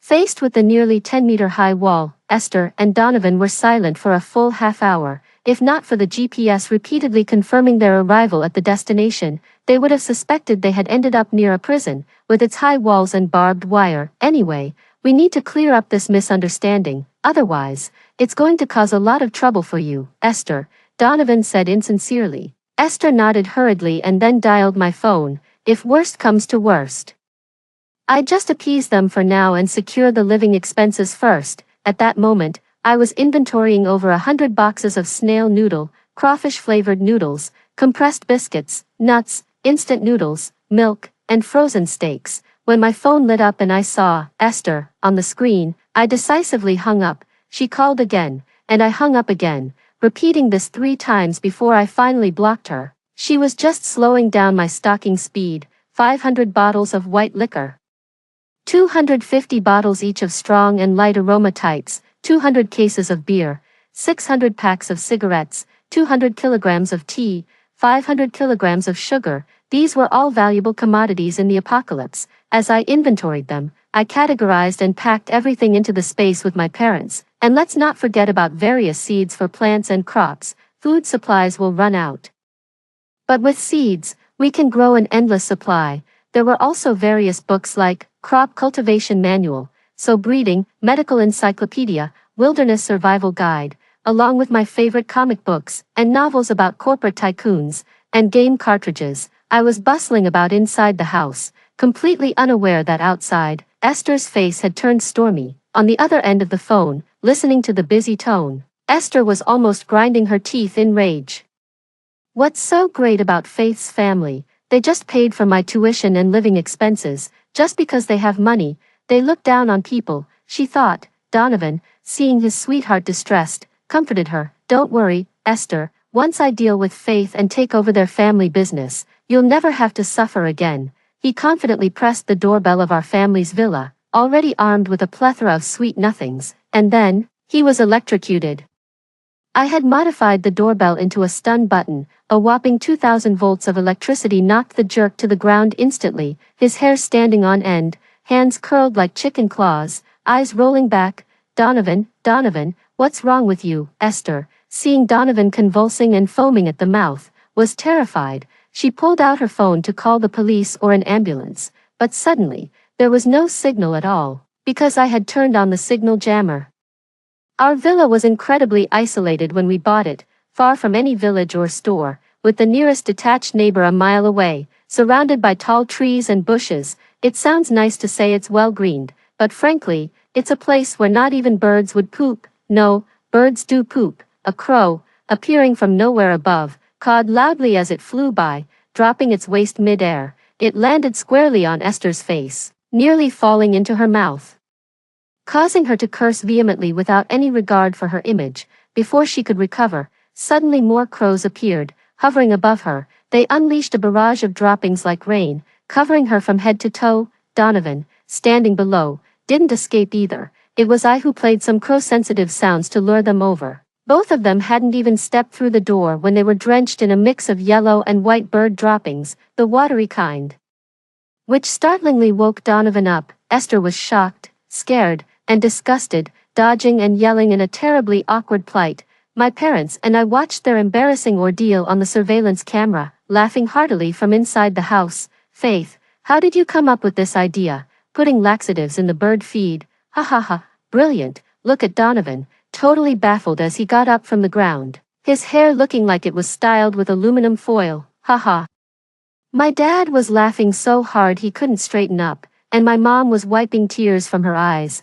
As they laughed, the old couple couldn't help but cry. Esther and Donovan, two individuals whom they treated as dearly as their own daughter and as a future successor, ended up betraying us, leading our family to ruin. Moreover, in a past life, Esther and Donovan usurped our family's house, using its advantageous location to survive until they discovered a new realm and began to thrive.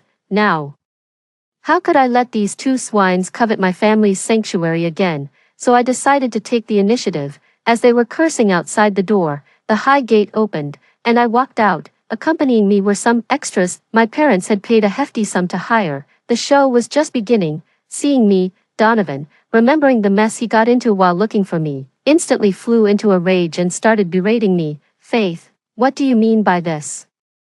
I genuinely brought Esther here to apologize to you and to clear up our misunderstanding, and you didn't open the door for ages. And then, he was cut off mid-sentence by Esther, who tugged at his sleeve, only then noticing the dozen or so men in black suits and sunglasses behind me, each looking menacing with the leader sporting a long scar on his face. Facing this formidable group, Donovan swallowed hard and instinctively took a step back. Do you guys know this young lady? The leader asked, his voice raspy and gruff as if choked with phlegm from 1982, cold and ruthless. His followers, with tattooed arms and thick gold chains, looked ready for violence, almost blatantly broadcasting their mafia affiliations. Before Donovan could speak, a sack dropped from one of the men's hands, spilling out a bloody arm. Esther screamed in terror and hid behind Donovan, trembling. What's your relation to this young lady?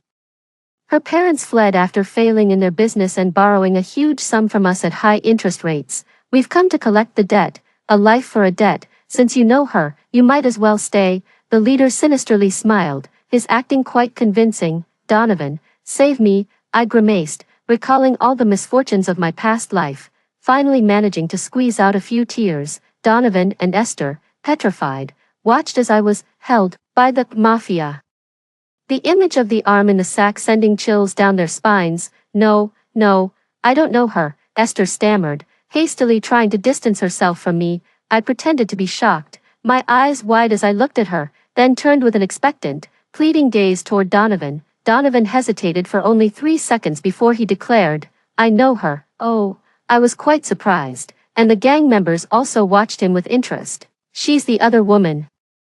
The kind who ruins relationships with girlfriends. I'm here today to confront her. Don't believe me? Look, this is my girlfriend," Donovan said, pointing at Esther and lying effortlessly. His acting was Oscar-worthy. Even the gang members were taken aback by his performance. "So, boss, I'm with you guys. We all have a bone to pick with Faith's family. Look at what she's done to me," Donovan said, pointing to his messed up hair. His logic scoring full marks. "You make a good point."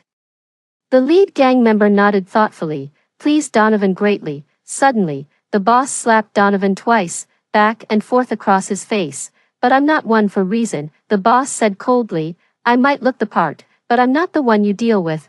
What do I care if she's the other woman or the fourth woman? Why are you hitting people?" Esther asked weakly. It was my turn to step forward and I slapped Esther twice as well, sending her stumbling to the ground.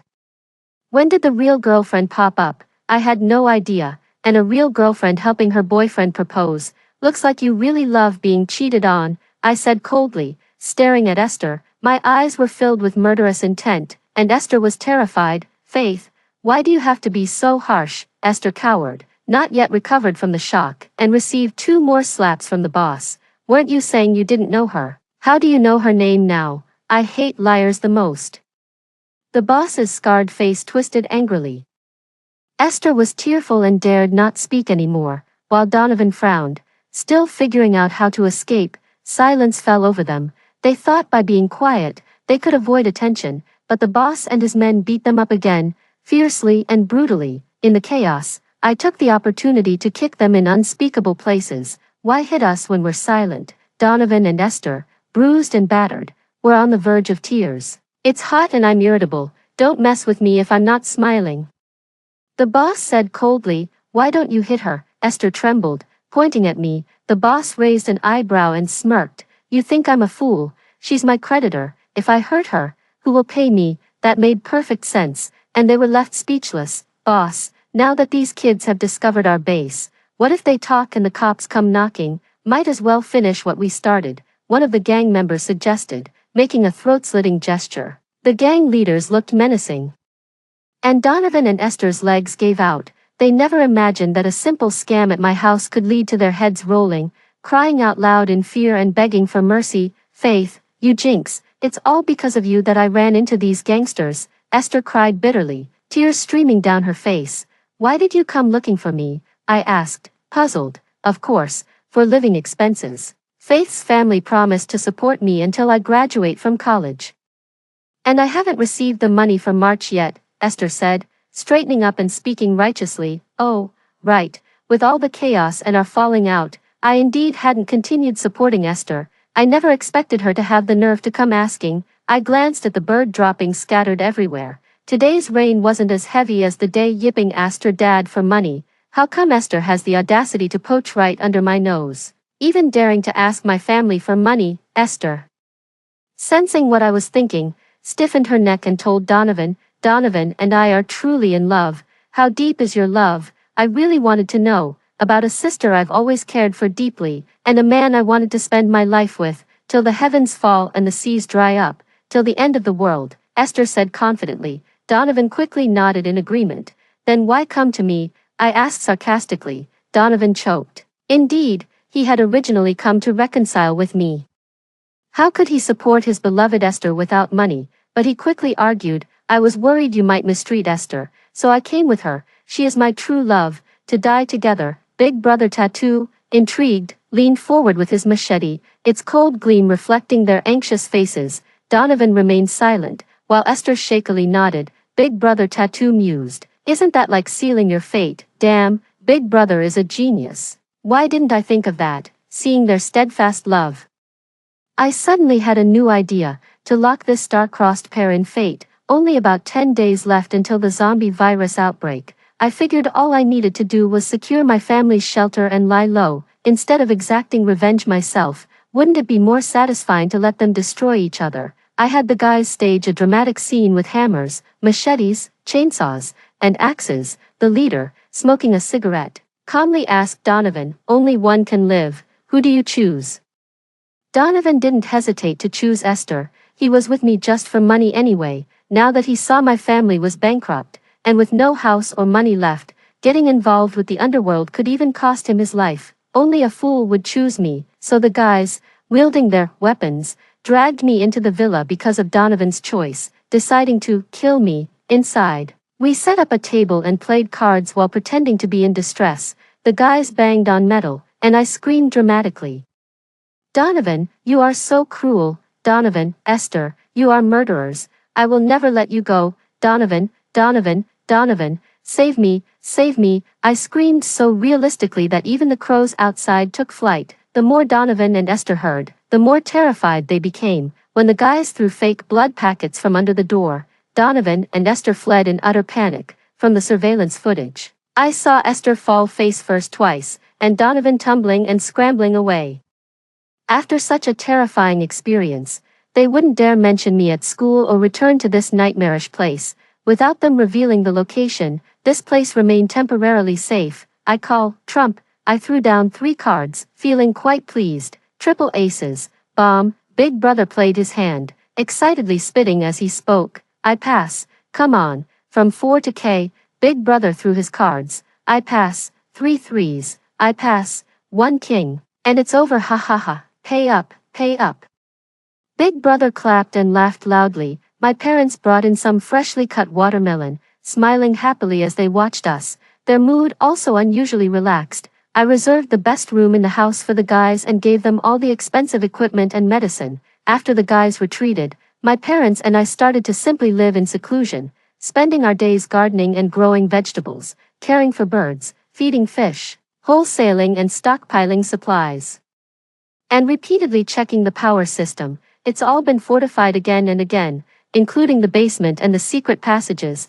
I also prepared a special gift for Esther and Donovan. Comfortable days passed by in the blink of an eye, with sleep and waking marking the time. Suddenly one day, a loud thud came from beyond the wall. I turned on the surveillance to see a bloody, disfigured face repeatedly slamming into the perimeter wall, persistently and mindlessly.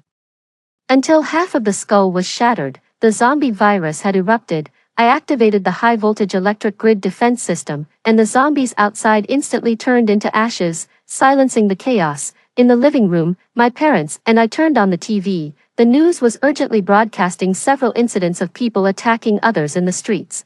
Those people had blood-red eyes and twisted limbs, wildly rushing into the streets, biting anyone they caught. The news suggested it might be rabies and advised everyone to be cautious when going out, but I knew it wasn't that.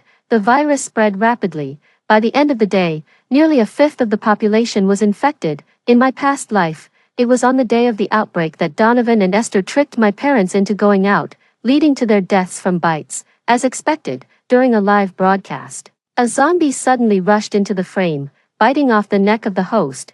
Then the camera wildly shook, crashed down, and the feed stalled, showing only a few pairs of feet shuffling past and blood dripping down. The city quickly plunged into panic. More frightening than the virus was the human heart. The first day, people were still queuing in supermarkets to buy supplies.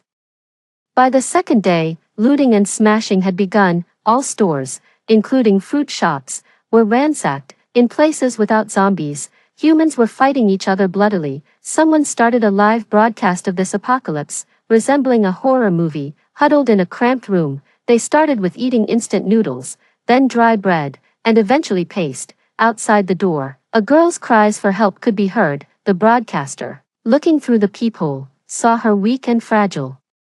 The girl pitifully knocked on the door, saying zombies were chasing her downstairs and crying for help. The broadcaster, unable to bear it, opened the security door. The moment the lock was opened, the door was violently pushed open. A boy with a baseball bat rushed from the girl's side, knocking the broadcaster unconscious and pushing him out. The boy and girl then slipped in and locked the door. Well practiced in their routine, these two, I knew all too well, it was Esther and Donovan. It seemed this was not their first time using Esther's frail image as bait to trick kind-hearted people into opening their doors, then taking over their rooms and resources. When they ran out of food, they would move on to the next target. I never expected them to be so vicious in this second life. Damn, looks like this guy was broke. There's nothing here but a few bags of flour, Donovan grumbled discontentedly. Esther, a bit frightened, tried to comfort him. They eagerly scavenged for food.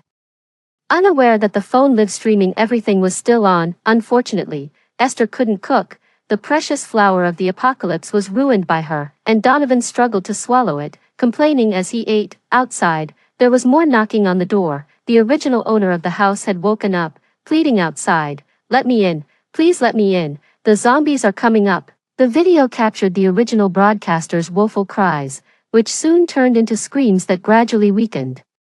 Inside, the two listened to the wailing and fighting outside, along with the banging against the security door. They stoically ate the disastrously messy dumplings without changing their expressions. "They're such bastards, this is murder, where's the humanity?" Mom and Dad pounded the table in anger. I shook my head, picked up a sizzling piece of grilled meat, and placed it on their plates. "They won't be arrogant for long, one's a selfish diva. The other, a vicious egomaniac, right now. They're just bound by mutual benefits. If they were on opposing sides, would their bond be as strong as gold? Just wait and see." Mom and Dad sighed, then lowered their heads and happily took a bite of the pork belly. I placed small sausages on the grill, followed by mushrooms, potato slices, beef skewers, and chicken cartilage. The delicious aroma of the barbecue dispelled the gloom of the zombies roaming outside, especially when compared to the pasty dumplings shown on the live stream. Our barbecue smelled even more tantalizing. The live stream continued intermittently as the power supply in the high-rise became unstable and the indoor temperature once spiked to 40 degrees, turning the water murky and unreliable. Outside, the zombies' howls and banging could be heard. Despite the security door being theoretically hard to break through, the intermittent pounding still made us anxious and tense. Especially during the dead of night when a sudden loud bang would make it seem as if the monsters could break in at any moment, causing sleepless nights. The remaining flour became even more precious. Esther and Donovan learned to eat boiled paste like noodles, starving and parched. However, the original owner of the house, possibly killed by them, seemed to linger outside with a persistent spirit, preventing them from finding a new refuge. They knew that if they didn't leave, even if they weren't bitten by zombies, they would starve to death trapped inside. I surveilled their location with a drone. Traffic had come to a standstill, and the entire city seemed frozen, with only zombies shuffling aimlessly. Any noise would attract a swarm of them, turning those once brightly dressed people into decaying walking dead. Esther and Donovan drew large SOS and alive signs on the windows, hoping for rescue. The only time there was a disturbance, a zombie climbed up to the third floor and almost shattered the glass. They hid under the table, not daring to make a sound as they watched the zombie's rotten face press against the glass, nearly driving them insane. From then on, they dared not sleep during the day, constantly on edge as if living years in a day. Meanwhile, I lay comfortably in an air-conditioned room eating ice cream, watching a Crayon Shin-chan movie on a 70-inch projector. My parents were in the next room watching a patriotic war drama, occasionally bursting into laughter and discussing the plot. The room temperature was around 26 degrees, and the scallions I planted a few days ago were thriving on the windowsill. Since our villa was located in a remote area, the risk of infection was minimal. Occasionally, a few zombies, possibly mutated neighbors or housekeepers, would stagger into our property only to be electrocuted by the high-voltage security. Unable to even approach the fence, in this apocalypse-safe house, I spent each day deciding what to eat, and in just half a month, I had gained 8 kilograms. My parents, having retired from years of business, were enjoying a rare relaxation and time together, observing the chaos and bloodshed outside. We couldn't help but reflect on the stark contrasts of life.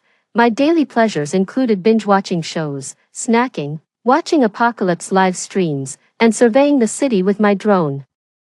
I recorded the coordinates of survivors, airdropping them life-sustaining food, except for Esther and Donovan. When they were nearly starved and on the brink of a mental breakdown, I sent them a gift, a location of a shelter sufficient for months of survival. This was a room I had previously rented and then remodeled, stocked with food and supplies, prepared for them, a tomb of love, just a kilometer away. To know the entry code, they had to lock each other up. Yes, literally lock each other up.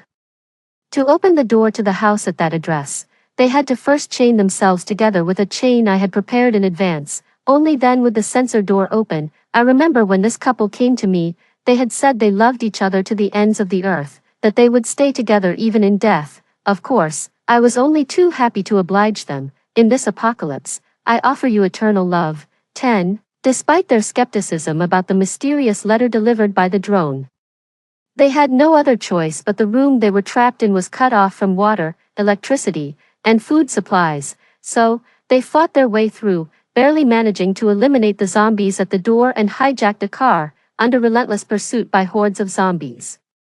They finally made it to the address I had given them. The place was surrounded by surveillance cameras I had set up. I watched as zombies, screeching behind them, reached their hands through the door. Donovan held the door firmly against them, and the zombies' hands were severed, twitching on the ground for a few moments, unaware of pain. The zombies continued to pound fiercely, their noise attracting even more of them. Are you done yet? Hurry up. Hurry, Donovan urged, sweating profusely. It's done, Esther, with a crying voice, tremblingly chained their feet together with the 1-2-meter long chain I had prepared. As soon as the chain was secured, the sensor door beeped open. Donovan and Esther exchanged a glance and immediately dashed inside. Donovan ran quickly, Esther slower, and their mismatched pace almost tripped them over the chain. Donovan rushed through the door first, and with no one to hold it, zombies immediately followed, although not very fast. The narrow corridor almost allowed several zombies to catch Esther. Esther, panicked and frightened, was about to enter the door but accidentally fell at the entrance, screaming for help in terror. Donovan, who was about to close the door, saw Esther lying at the entrance and the zombies about to pounce. Gritting his teeth, he pulled on the chain with all his might, dragging Esther inside. The moment the door closed, the zombies slammed heavily against it. The two collapsed on the floor. Relieved to have survived, when they regained their senses, they noticed the room was full of supplies. Esther, who hadn't eaten in days, started devouring the food without concern for her appearance. Donovan, while eating bread, looked at Esther with a hint of disdain as she smacked her lips in a messy state. Eventually, he couldn't help but say, Esther, you fell just now and almost got us killed. Do you realize that? Esther paused, incredulously looking at Donovan, and asked, Donovan, are you blaming me? Donovan pursed his lips, glanced at the chain linking their feet, and said nothing more, but his meaning was clear. Esther took a deep breath and said sharply, if you hadn't run so fast, I wouldn't have been dragged down. My ankle got scraped when you pulled me through the door, and I haven't blamed you. How can you have the nerve to blame me? Donovan didn't respond, but Esther kept talking until Donovan begged for forgiveness and admitted his mistake. Sitting in the basement of my villa, I turned off the lights and plugged in my PS5 to play Dark Souls. As I explored ruins and slaughtered monsters in the game, I listened to Esther's neurotic ramblings and Donovan's subdued arguments through the monitor, feeling the cracks forming in their love, which was supposed to be stronger than gold. 11. Based on the progress bar of their previous life, their love should have heated up quickly in this apocalypse, leading them to form an alliance and become a couple united forever. But all of this was predicated on them seizing my family's wealth and treasures. In a world where survival hinges on endless supplies and secure refuges, the allure of resources motivates the rise of leaders in a post-apocalyptic era. The once nameless individuals, now constantly living in fear for their lives, are left with nothing but endless mutual recriminations. More terrifying still is the short chain, barely over a meter long, that forces them to be together at all times. Esther enjoys sleeping in, while Donovan is accustomed to early morning workouts, turning every morning into a battleground of arguments. Donovan prefers quiet, but Esther talks incessantly. In their spacious 3-bedroom apartment, the chain prevents even a moment of solitude, as Donovan can't even shut a door to find peace. Donovan, a northerner, prefers noodles, while Esther only likes rice. Neither of them can cook, so they subsist on fast food, constantly blaming each other. As time goes on, one wants to sleep while the other needs to get up, one wants to bathe, while the other wants to watch TV, one is hungry, the other just wants to lounge around. Even turning over in bed can wake the other due to the chain on their legs. I watch as their relationship evolves from affectionate glances to boredom, annoyance, disgust, hatred, and then enmity. I hide in the shadows, relishing their gradual breakdown. They have become prisoners of a so-called love, truly shackled by their grievances against each other. This is the gift I give them before sending them to their deaths. a chance to see each other's true colors. In the second month after the outbreak of the zombie virus, less than half of the population survives, and the world has lost all order. With a massive reduction in population over 2 months, food shortages are widespread. To survive, people start forming alliances and makeshift gangs, recruiting members with supplies and weapons, establishing power, and engaging in violence and looting in this apocalyptic world. In their previous life, Donovan and Esther amassed supplies and dominated their adversaries using my space. However, this time, the iron chain on their feet keeps them from daring to venture outside. The chain, just over a meter long, binds them tightly together, making it impossible for them to act independently. Once outside, their chances of survival are almost nil due to their impaired mobility, forcing them to cower in a small room. They try cutting the chain with knives, burning it with fire, and smashing it with hammers, but the noise attracts zombies who furiously pound on their door, yet the chain remains unbroken. The room is still stocked with supplies, but their spirits are at a breaking point. The two are bound together even for basic needs like bathing and using the toilet. And dressing becomes a challenge. The novelty of their initial affair has long faded, replaced by disgust and escalating arguments. I sit in the villa, munching on a tomato, mockingly watching the continuous conflicts on the surveillance screens like a primetime reality show. After being trapped for 2 months with no end in sight, their patience wears thin. Donovan wants to join a gang to carve out a path to survival, while Esther prefers to hunker down and wait for reinforcements. In yet another heated disagreement, Donovan loses his temper with Esther. He smothers her head with a pillow and kicks her viciously in the abdomen. Esther's muffled sobs come through the surveillance, while the chain that symbolized their steadfast love clatters loudly. "You bitch, if it weren't for you dragging me down, I would have escaped long ago. Why don't you just die?" Donovan curses her brutally, without a trace of compassion. Esther, unable to get up, stares at Donovan incredulously with tear-filled eyes. "You're the one who insisted on marrying me. If not for you, I'd still be enjoying the support of Faith's family, living without worry. You have the nerve to say that. If it weren't for you, I would have been Faith's family's son-in-law, escaping with all their money before their bankruptcy." Donovan retorts through clenched teeth. "Pathetic man, living off a woman. I have no respect for you," Esther retorts, curling up on the ground and kicking at Donovan. "Crafty witch." Donovan slaps her in response. In this desperate, apocalyptic world, their mutual dependence has turned into a toxic battle for survival. They were actually fighting among themselves, while hunkered down in a fortress-like shelter far from the city center. I constantly monitored the outside world and amused myself by keeping an eye on this despicable man and woman. The two fought fiercely, irreparably severing ties. They desperately wanted to go their separate ways, but what they didn't know was that the chain I had custom-made for them would forever bind them together, unless one cut off the other's leg, or killed them. 13. In the third month of the apocalypse, the government established bases and the military launched rescue operations. Most gangs struggling to survive promptly surrendered, while the remaining scattered forces ceased their disturbances and no longer dared to stir up trouble. The streets swarmed with zombies that were incinerated by muskets. The city was cleansed, and rescue signals were sent from all directions, increasingly reaching survivors hidden in corners. My parents and I were among the first to be rescued to the base, using an unknown number. I sent the coordinates of the base to Donovan and Esther, but I instructed them that there was only one spot available at the base. I even thoughtfully prepared a car for them. It seemed fate dictated that to reach the base, they would have to pass the very road where they had once pushed me out of the car to feed the zombies. The same scene as before, only now it had become a cruel choice between the two of them. The more brutal part was that they thought the other was unaware. When the base doors opened, only Esther stood before me, dragging a blood-stained, empty chain from her foot. The answer was self-evident. 14. The footage from the dashcam, transmitted back in real time, showed them getting into the car and desperately fleeing, with zombies relentlessly chasing after them, clawing at the doors and smashing the windshield. In a terrifying and grotesque scene, the car struggled to move forward. As they approached the small road, the number of zombies suddenly increased, completely surrounding the SUV and shrieking as they attacked. The glass windows banged and buckled under the assault, and even though the zombies shattered their shoulders and tore off their arms, they stubbornly continued their attack. The first crack in the glass spread, stained with the sauce-brown fluid of the zombies, and the whole vehicle shook precariously. Esther, with a face of despair, turned to Donovan for help.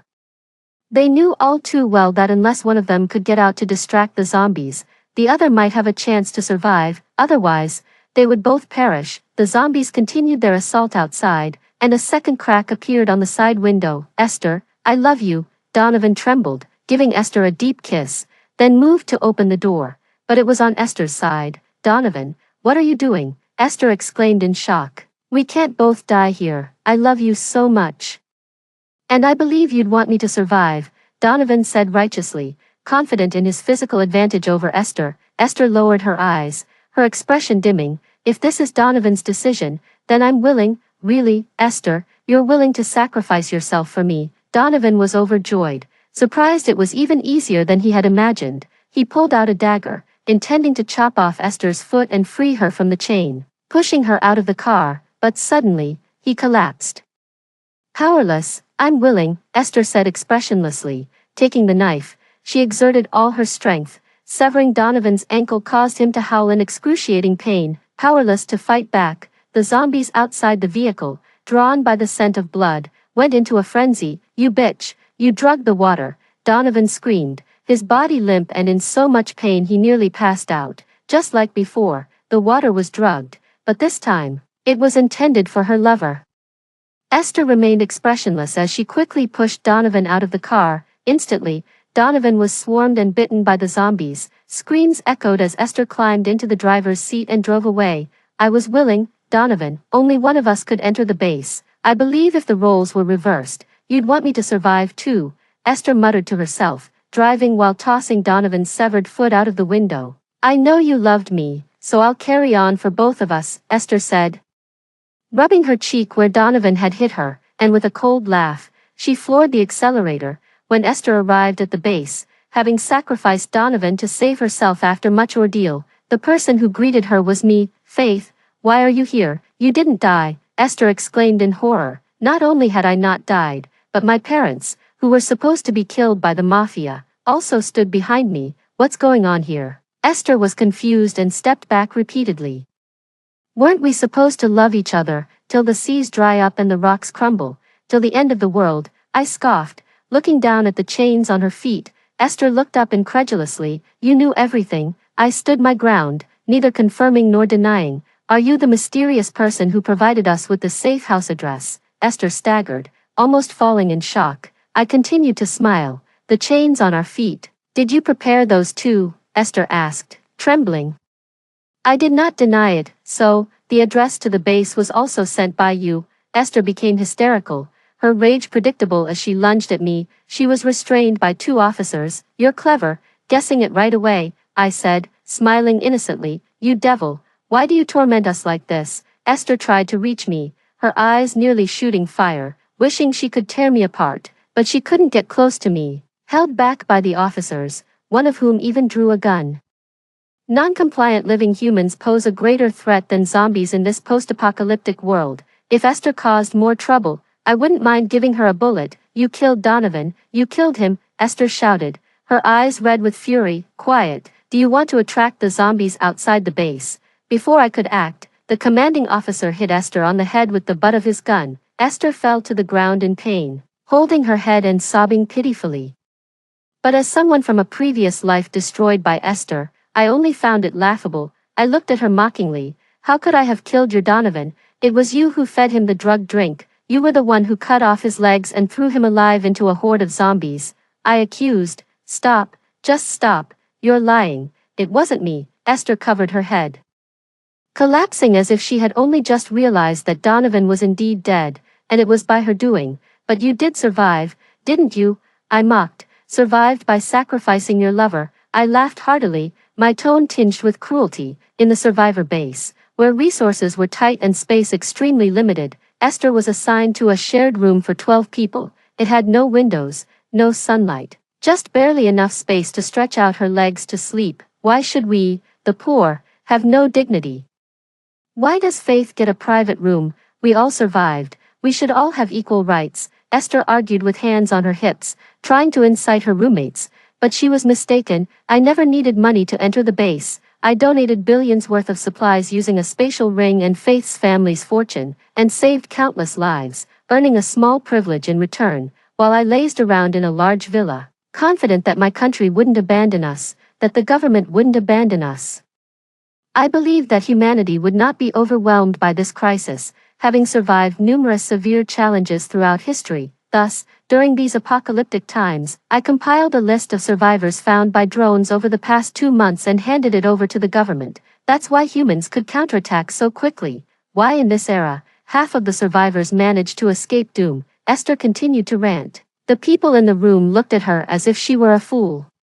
One of the women came over and stuffed Esther's mouth with a rag. Every single person in this room was saved by faith. She deserves to have a single room, the woman, holding a young boy, said emotionally. Everyone in our building mutated. The child's father died trying to save us, and we were trapped in our house. If it weren't for her using drones to drop food, my child would have starved to death. She's our savior. Is it wrong for me to demand human rights?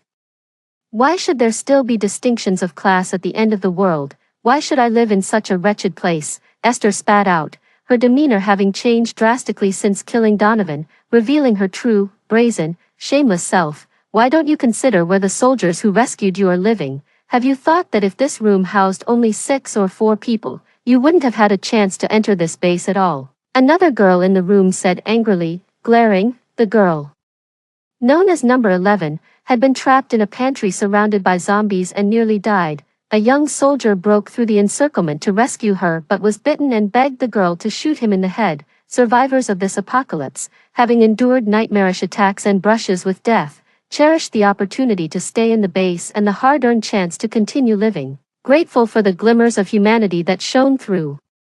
Confronted by Esther's ungrateful attitude and thinking of those who had sacrificed themselves for their survival, number 11 could no longer hold back. I don't care what Faith has, I want it too. Esther lunged at me violently. Slap. Was I too kind to you? I said, looking at the obstinate Esther, and fiercely slapped her to the ground. Everyone owes you.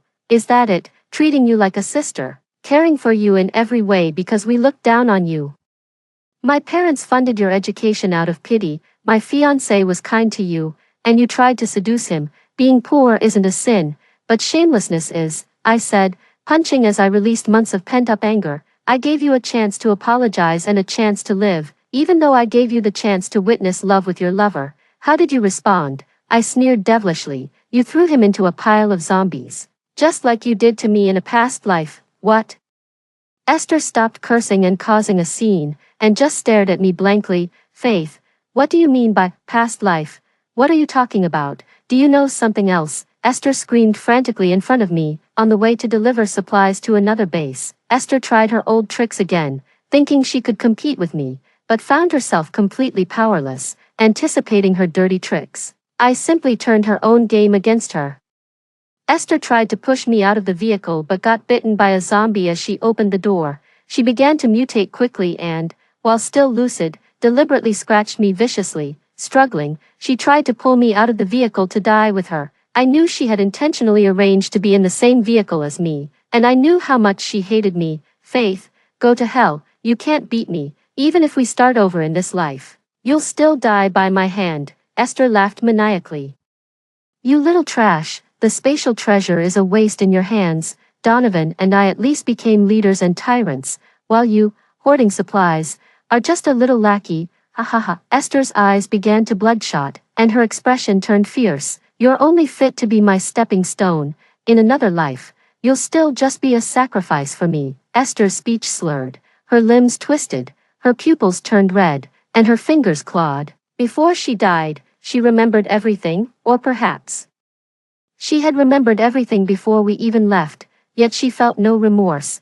I gave her a chance at life, and she wished me dead. This woman, for her own benefit, chose to betray friendship, family, and love in 2 lifetimes. As expected, I fiercely kicked her under the vehicle and sped away. She didn't know, letting her or Donovan into the base wasn't out of my overflowing kindness, but was intentional. I am a person who must retaliate, letting those scoundrels die unknowingly, compared to the pain I've suffered, is a great mercy. How is this possible? Therefore, instead of a one-sided slaughter knowing the plot, I prefer to destroy what they firmly believe in, dismantle their love and let them experience the despair of survival in the apocalypse, feel the pain of betrayal, and the hatred of being killed by their closest companions, without the treasure space and supplies, without the wealth of Faith's family, without the advantage of a refuge. These two dependent on each other endure endless zombie chases, hunger, and fear, eventually turning against each other and killing each other. Only in this way is revenge truly complete, isn't it? Especially seeing Esther recall the glory of her past life and her frustration and helplessness, it's particularly satisfying. As for the scratches, sorry, in Faith's family's villa, vaccines were secretly developed long ago. Who would have thought that those extras left in the villa were actually the country's top biologists and pharmacologists? This is my ultimate backup. As one of the first to be vaccinated, my serum will bring hope to humanity. On this journey, the most crucial cargo was myself. In the 5th month of the apocalypse, humanity welcomed a new dawn. My nemesis perished in a wave of zombies, and I, a survivor, also became a savior.